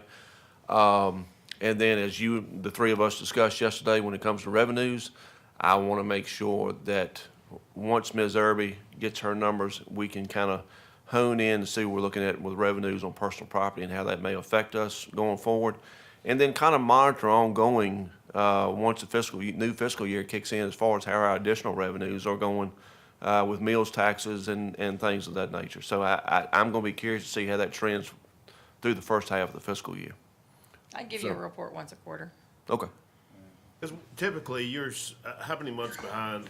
On 3 Well, months, don't ask me 4 this months? year. Yeah, but, typically, it had been like 6 months, we get so reported in the past. I'm not saying that. Usually about 6 weeks, 6 to 8 weeks after the quarter, after the quarter ends, yeah. Okay. Because I wait to make sure everything's posted from the treasurer's side, and then I do my reconciliations. But I'll be honest with you, right now, it's gonna be what it is. Okay. Because the software is about to kill us all. But you wanted it so badly. Yeah, we I spent do, a lot of money. I do. I just feel like the little engine that could sometimes, because I feel like I have to sit there and keep telling myself, I think I can, I think I can. Yeah, what's that, about 600,000 on that? No, sir, we haven't spent nearly that. But that's what we budgeted. 1.2. You gave us 1.2. We haven't finished yet either. It might be that when we're done, but we're not anywhere close. I thought we gave you 800,000. No, you gave us 3 years of 400,000. Quit while you were here. We want that back. You want that back? We haven't spent it yet. All right, that's fine. Mr. Chairman, Yes. just for clarification for the board, Section 22.1-93 of the Code of Virginia states that the governing body is to approve an annual budget for educational purposes on May 15th or within 30 days of the receipt by the county of the estimate of state's funds, whichever later occurs. Oh, so they don't have the estimate yet. So we can sit around and wait 30 days after we get from the state what they're getting before we have to pass their budget. So for the benefit of the other departments, though, But June 30th works really well. But I totally agree with your recommendation in that the tax rates themselves, you can go ahead and adopt those tax rates at any time. And if you're not anticipating any changes to it, and then you just build the budget based on those tax rates. So that allows the bills to go out on time, but you could still work on the budget. But, okay. I mean, it would be much cleaner just to do it all at the same time. Yes. I'd rather do it that way if we could, but I can't do both. I can't create a budget and wait until after the SRO grants come in without our treasurer being really upset with me. gotcha. I mean, she struggles with the mail now. Our mail service struggles. And she has to send these off to a third-party printer processor, and it just takes a long time. So they're due the first week of July, so she needs to get them out by the first week of June. So we changed that a while back to be July. Y'all don't have any problem finding my mailbox, I can tell you. Just move, it takes them a while, just. Anyway, that's my concern. I did talk to her today, and the 15th was like her drop dead, no later. Well, it also gives the citizens some time to come up with the money to pay the bills as well. Right. You know. Well, but July is only real estate, so. Yeah. So a majority of those are drawn on mortgages anyway. So, board, are we okay splitting it up? That's what I need to Taxes know, is like, Followed by the budget later? Okay. Yeah, I'm good. I'm okay with All right. that as well. What further direction do you need? Well, I aside think, From, are we clear? Do I heard two of you say you want us to consider bringing the green line down. Is that what we're building? I think so, along with, if we don't get it, the swap with the strategic plan. Right. Yeah. Everybody good with that? yep. But you understand that, Mr. Adams, that the cybersecurity is recurring. I understand that. That's why I said it's coming from two different pots. That's fine. It's $50,000, but still. I agree with you wholeheartedly. Yeah, that's why I prefaced it by saying it was two I guess from two different places. I guess And what then I we would would have to say, build that in the future we budget. will build it We'll into have the to next build We would have to build budget, it, yes, Yeah. correct. but know that that's gonna be another additional thing in the next budget, so. Understood. Ms. McBride, do we need any more direction? No, I will work on getting the tax rate resolutions done and advertised, and then we'll worry about the budget a little later. And we'll come back to you with some future meetings that we'll need to build in. Yeah, we'll have to revise the schedule. And some. I'll be in touch with you on those future meeting Well, dates. can I just make a quick, I understand the cybersecurity is a very touchy subject because some of the major corporations, businesses, utilities, they get hacked all the time. And to think we even if we spend this money, it's not gonna happen, it can happen. You know, they're always one step ahead of where we are, it seems to me. So we can get up here and beat the desk and say we're doing this, but it's just not a guarantee. Well, nothing's a guarantee. You know, Mr. but I mean, it's But I think we have to do our due diligence to make sure that we put the measures in place. some of it could be simplified, you know. What bothers me, you're talking about elections, why is it that it takes so long for us to get the results, you know? It seems longer and longer That's every probably a year, conversation for another you day, know? Mr. View. So, I don't know why that we're supposed to be this great place when we can't even get our votes in. We Right. gotta wait up all night to see who wins. We the probably election. need to have that discussion away from here. That's a term. I seriously, I don't think we should fund all these different positions. I think we should take some of that money and put it towards the debt service on the landfill. I think we're making a mistake by funding these additional positions, so. Mr. Chairman, I ask that we call for the question. All right. So question at hand is, do we move forward with the positions that we discussed, along with the change in the IT strategic plan to the cybersecurity software? Well, my comment is, I'm with Mr. Pugh on this. Everybody knows I'm pretty daggone conservative, so I'm more inclined right now to take that $250,000 and start putting it away. That's just where I'm at. No disrespect to I agree with Mr. Martin, the Department of Social Services are getting it handed to them, but I get it. But, we've got to prepare for what we are looking down the gun barrel of in the next 5 years with CIP projects. And I mean, whether you want to consider the landfill a CIP project or not, when it comes to the grand scheme of things, it is. So that's my opinion on that. I'm not for funding any more positions right now until we can see what our revenues are truly going to turn out to be. Mr. Martin, your position on going forward? I have. Dropping the bar still, along with the IT change, or, okay? Mr. Pugh? I'm with Mr. Adams on this. All right, thank you. Ms. Tucker? I'm with my own self, which happens to agree with Mr. Martin. And I am under the same impression to continue moving with the drop. Thank you. The drop down? Yes, Okay, so along there's with three. the, along with the IT changes. But we only have to do that if we don't get the SROs. Correct. True, but still, if we do, anyway. All right. All right. Mr. Bryant, Ms. Bryant, y'all need anything else for that one? Did you finish the vote? 3-2. Yes, 3-2. 3-2, okay. All right. I'm good Yep, if we're you're good. Thank you. All right, next item we have is the county administrator's report. Mr. Bryant. Well, what's before you is a summary of positions that are open, so we always provide you these summaries to you quarterly. There's no action that's needed from you, it's in your packet. Just wanted to let you look at every board, commission, committee that has openings coming up, and if we will do what we do to recruit, but certainly if you know people in the community and people that can help serve on those committees, please send them our way. Mr. Bryant, I thought that at the last meeting, we recommended Reverend Dr. Michael Fitzgerald for the Board of Zoning Appeals.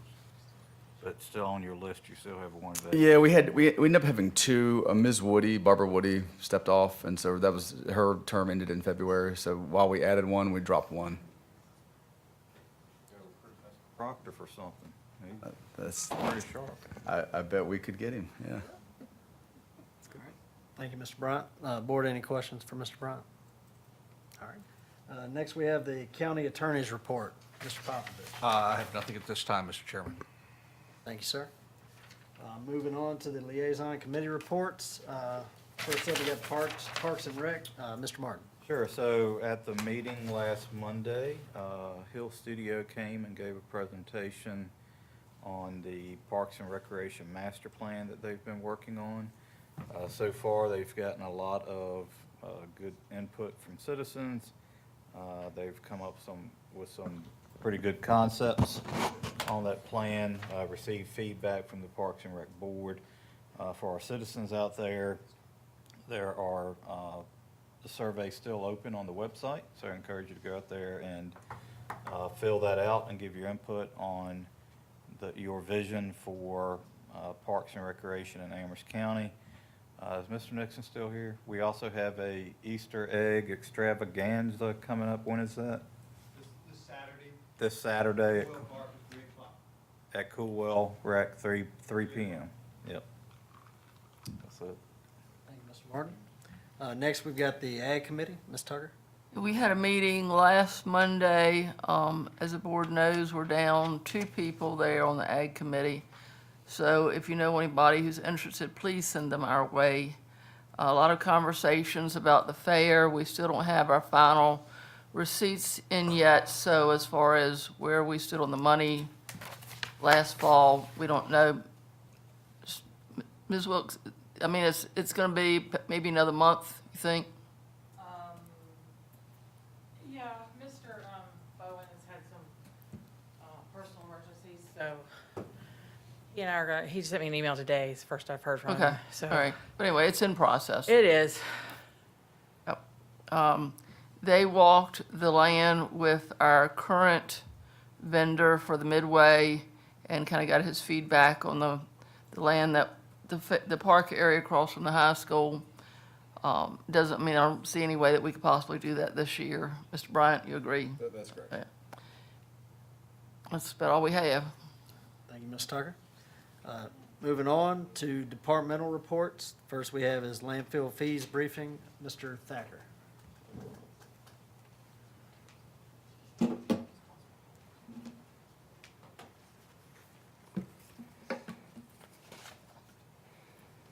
Thank you.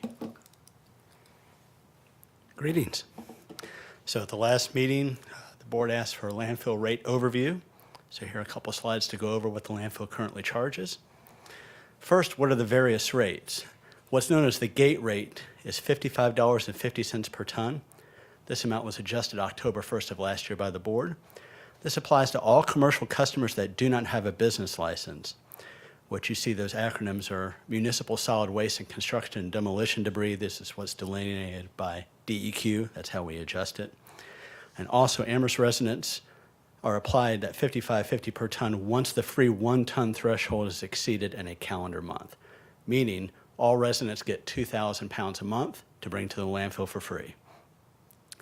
The landfill also offers a discount rate of $44 per ton. This applies to all commercial customers that have a business license.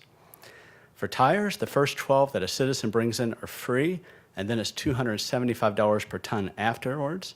The board adjusted this rate in 2020 from, I believe it was $75 a ton to $275 a ton to better reflect the charges that are assessed by Emmanuel Tire. For clean yard waste, this is always free for residents, but it is $34 per ton for businesses. Also, non-friable asbestos is $44 per ton for account holders and $55.50 per ton otherwise. So non-friable includes like old siding, the wavy siding you see from houses built in the 40s and the 50s that contractors bring in, or roofing materials such as what was brought in from the Scottish Inn and England buildings and their demolitions recently. This also requires what's known as a hazardous waste manifest from the Commonwealth of Virginia before they can come to the landfill. What else does a landfill accept? Well, we do accept clean dirt, gravel, and concrete. This is free for residents and businesses, and this is a boost to the county because we can reuse the materials for landfill and other outside projects, such as the Seminole Park.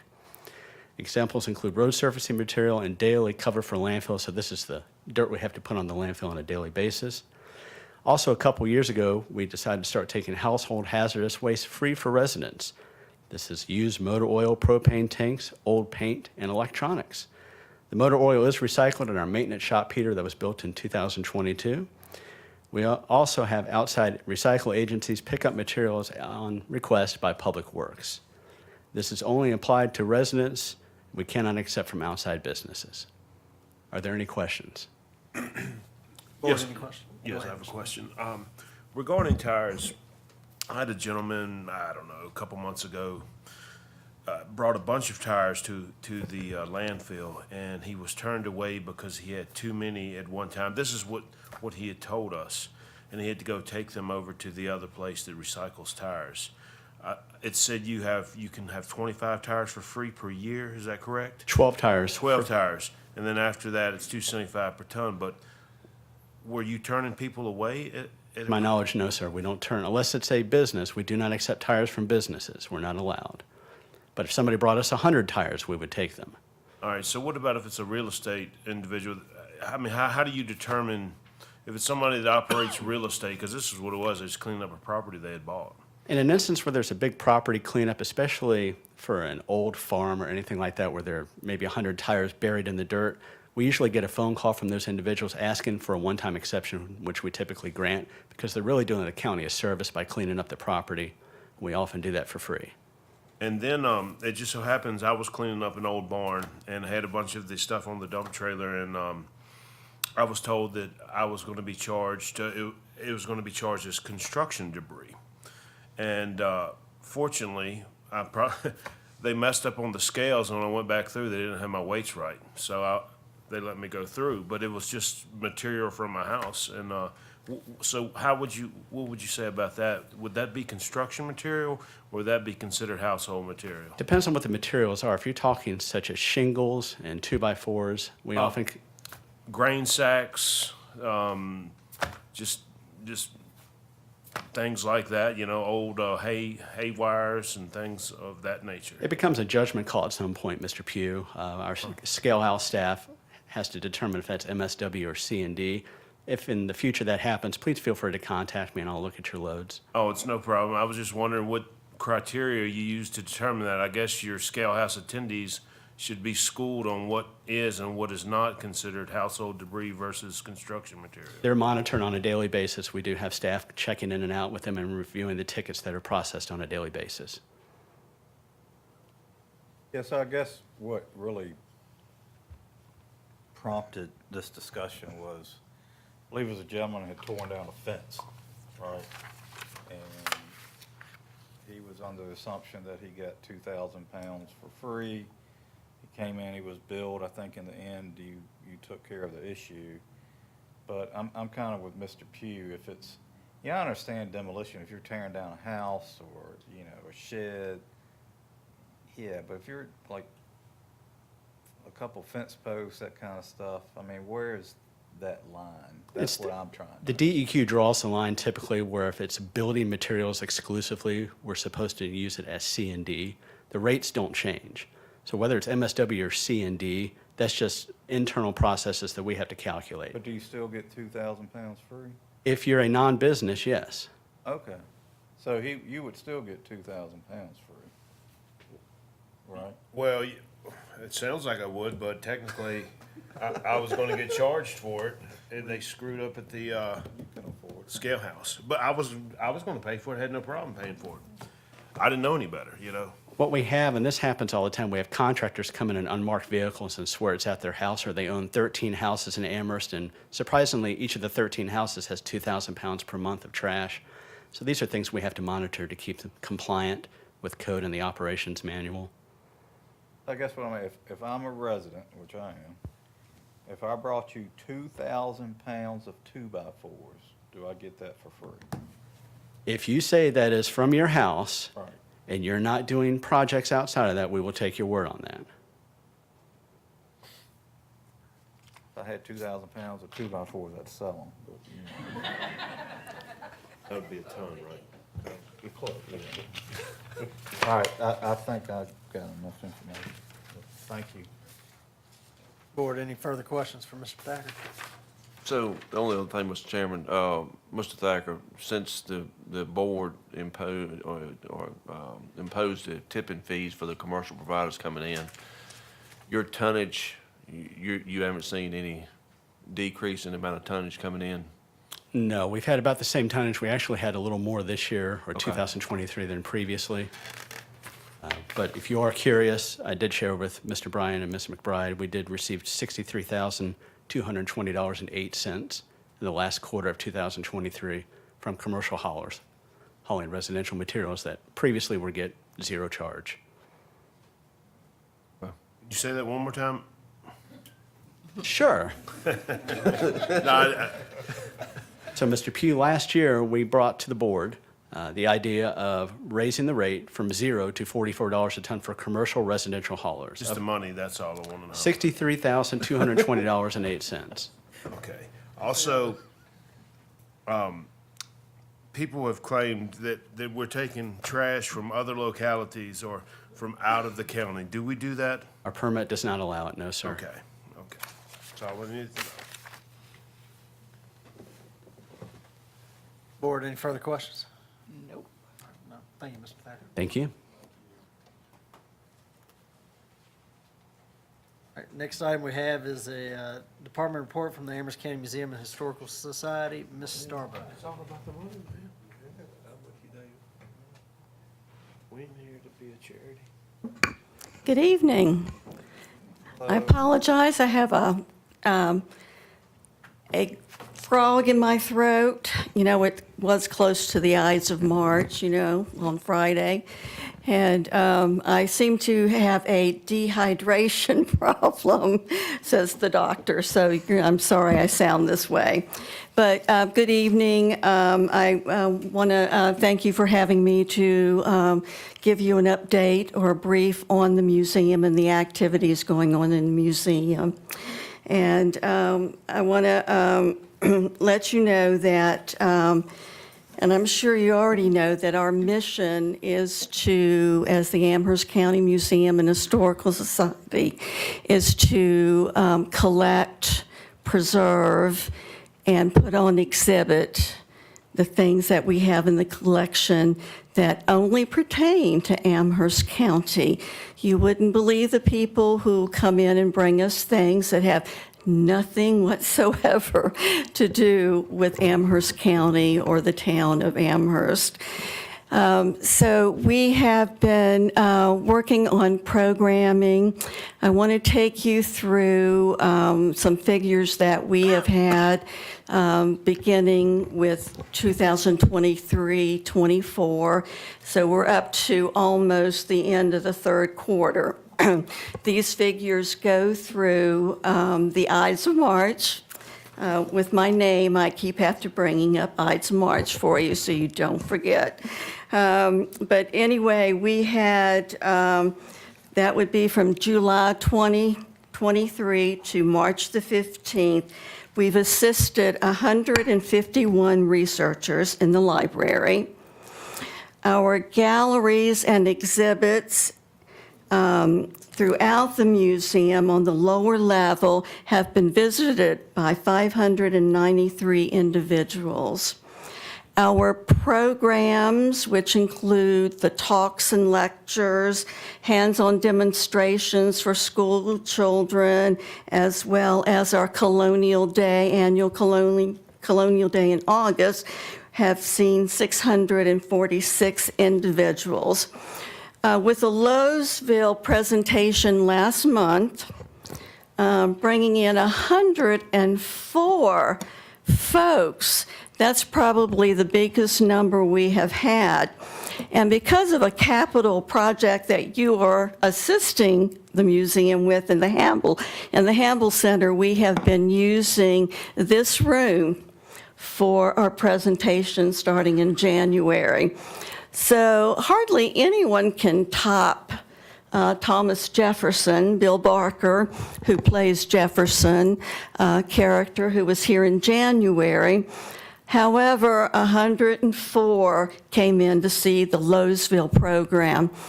That program is part of a series of vanishing villages here in Amherst County.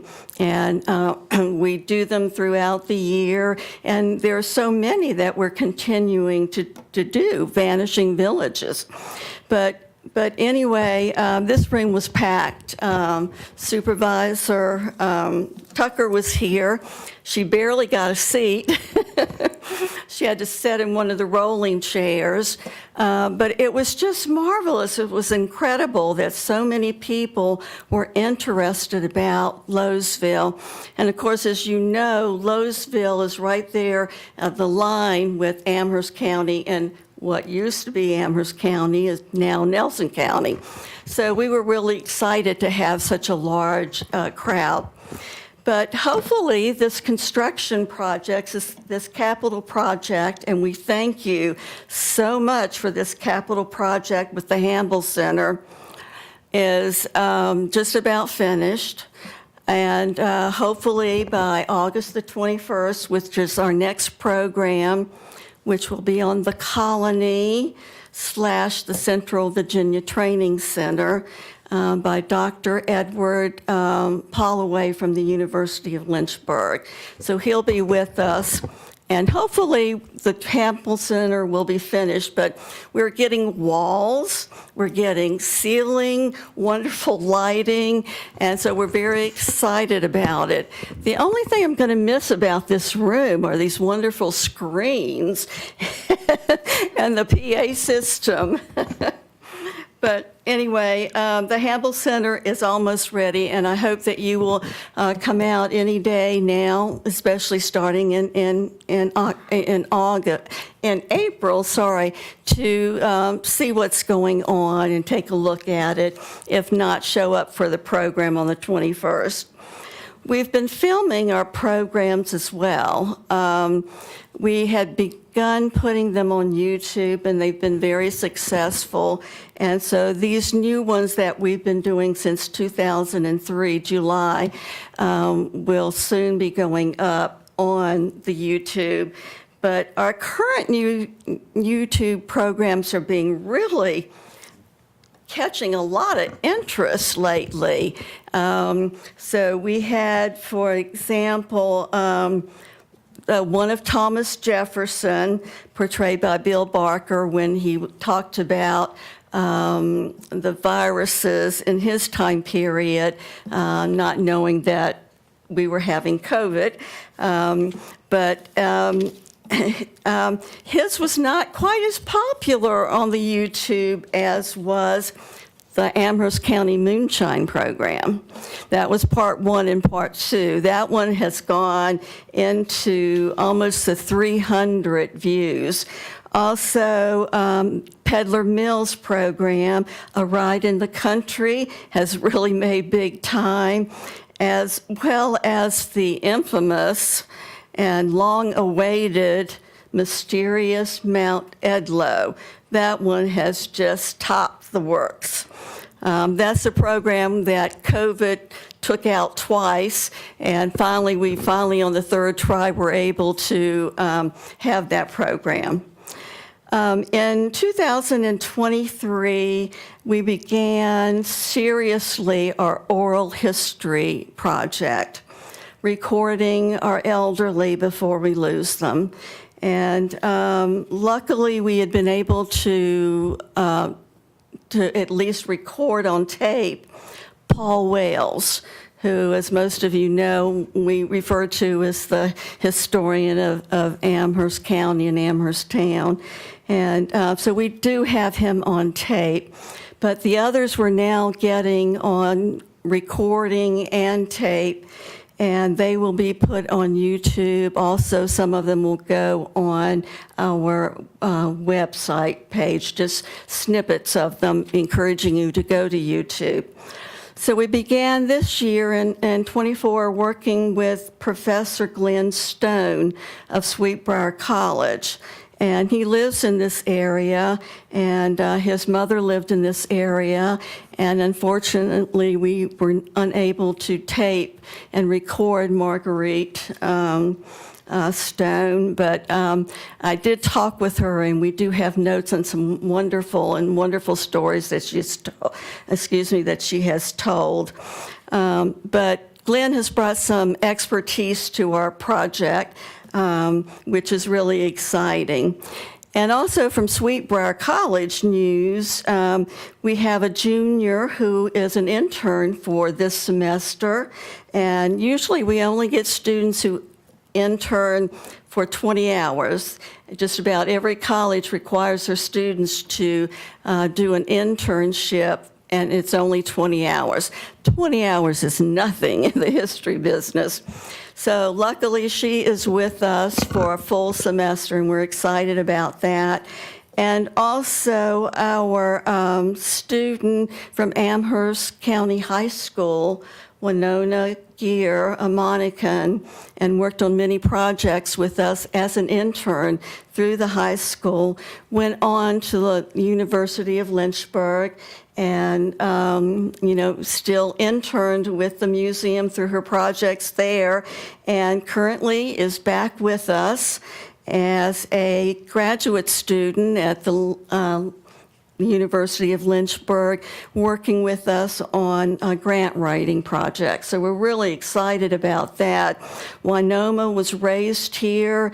She loves the community, and she wants to go into museums. So you do realize that I will retire one day, and so we have a good candidate right there. We keep track also of cemeteries. Ellen Craig, one of our board members, is always out there in a cemetery. You mentioned cemetery, she drops her farming duties, and off she goes searching for that cemetery. So we are up on our 3rd edition of the cemetery information book at the museum. And I want you to know that all the research that we do at the museum for these 150-some researchers who came in, the requests by email, by letter, by phone call, they're all written up, and they go into what I call our vertical files. So we have files that this information go into for last names, Taylor, Tinsley, et cetera. We have files made up for historic houses, farms, and plantations. We have files for all the schools that were here in Amherst County, for the churches, on the Revolutionary War, on Amherst County's industry, our agriculture, the mills in the county, notable people, transportations, all the depots that were here in the county, and the colony right up through the Central Virginia Training Center. And up through today, I had started when COVID hit. We have a folder on COVID, and we have COVID artifacts. Please come by and see them. We also, listening to tonight's meeting, we now will have one on solar power.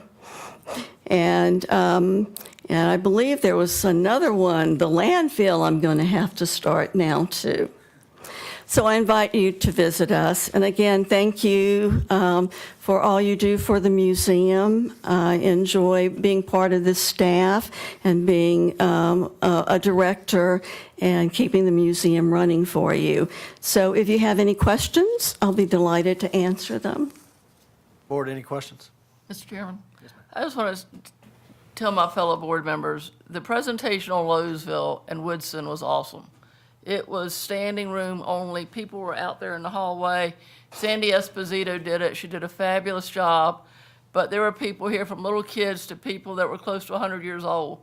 They were laughing when they were seeing all the pictures. They were crying when they saw some of the pictures because they hadn't seen these buildings, in forever because they've disappeared. So thank you, Ms. Starbuck, for everything that you do for this county. You're very welcome. Thank you. Thank you, ma'am. Thank you. Next item we have on the agenda is citizen comment. Is there anyone wishing to address the board at this time? Yes, sir. Please come on up, state your name and district.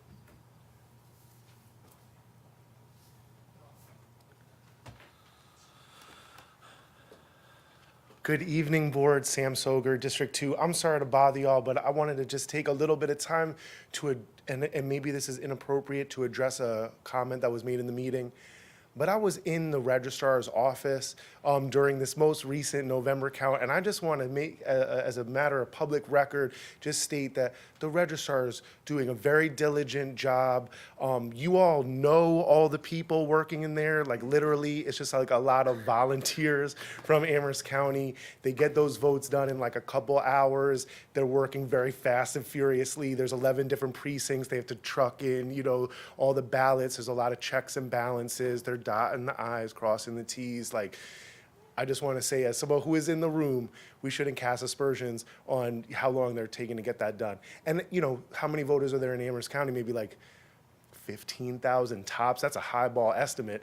For bigger cities, the same process is obviously, it takes some time. And I think year by year, there's more legislation around having to, double check, triple check, this kind of stuff, All right, thank you all for everything you all do. Thank you, Sam. Thank you.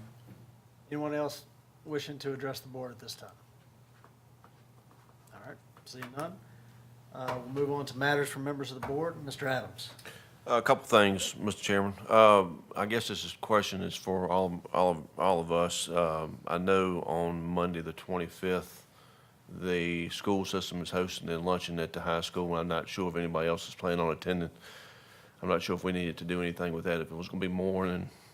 At 12 o'clock. Yeah. Are you going, Ms. Tucker? Yes. Yeah, I will be too. So I didn't know how many was going, and whether we needed to do anything special, Mr. Bryant, for Mr. Popovich, as long as they're not congregating together and being diligent with the meeting they're invited to, should they be okay? In the past, I would have said yes. But based on a Virginia Supreme Court case that came out of Loudoun County, there are a few things that we need to double and triple check. Okay, so if more than 2 of you go, please let me know. I cannot attend,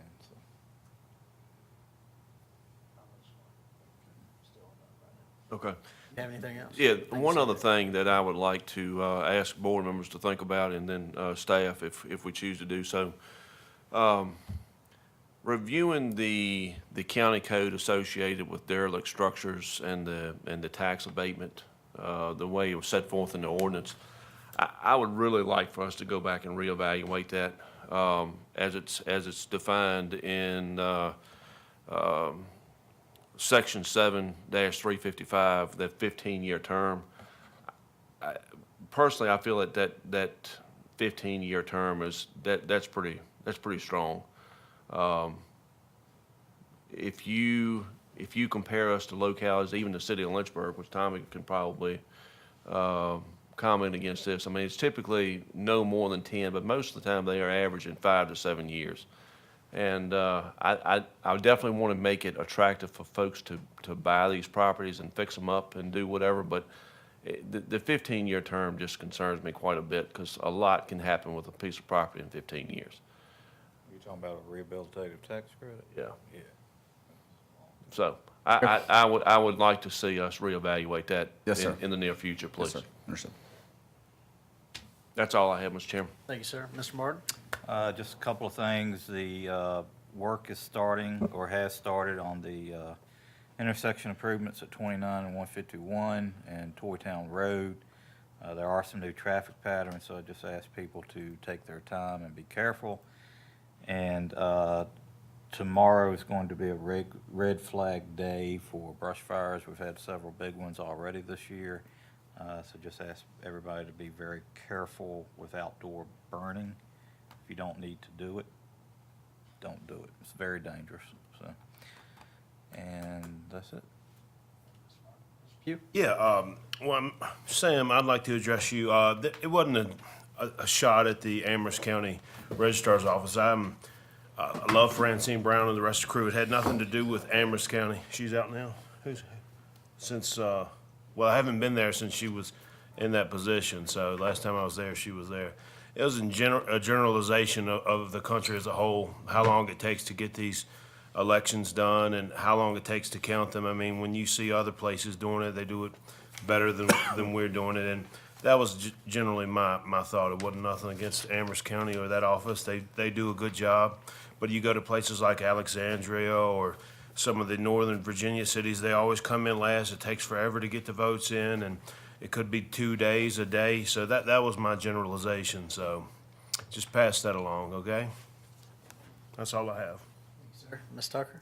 One thing, after our last meeting and then this evening, when we established the future fund, I mean, it was absolutely a good idea, I support it. But I don't know that, and I know we got at least one new board member. I think that we need to establish some guidance and some, I don't know, policies about what that's for. What's the intent of it? And there's nothing hard and fast because the next board can do something else. But just what's the intent of it? I don't know that we ever did that. Or if we did, I don't remember. And that's something we can bring back, yes. Thank you. I just want to say thank you, Mr. Bryan, thank you, Ms. McBride, and all staff for the budget presentation tonight. Cost of deputy. A lot of hard work trying to work through the numbers and sharpen those. All right, with that, is there a motion to adjourn? So moved, yeah. All those in favor, say aye. Aye. Meeting adjourned. Thank you. Tom, I gotta tell you something. I gotta ask you something. Have they come to video you yet? What? For the museum?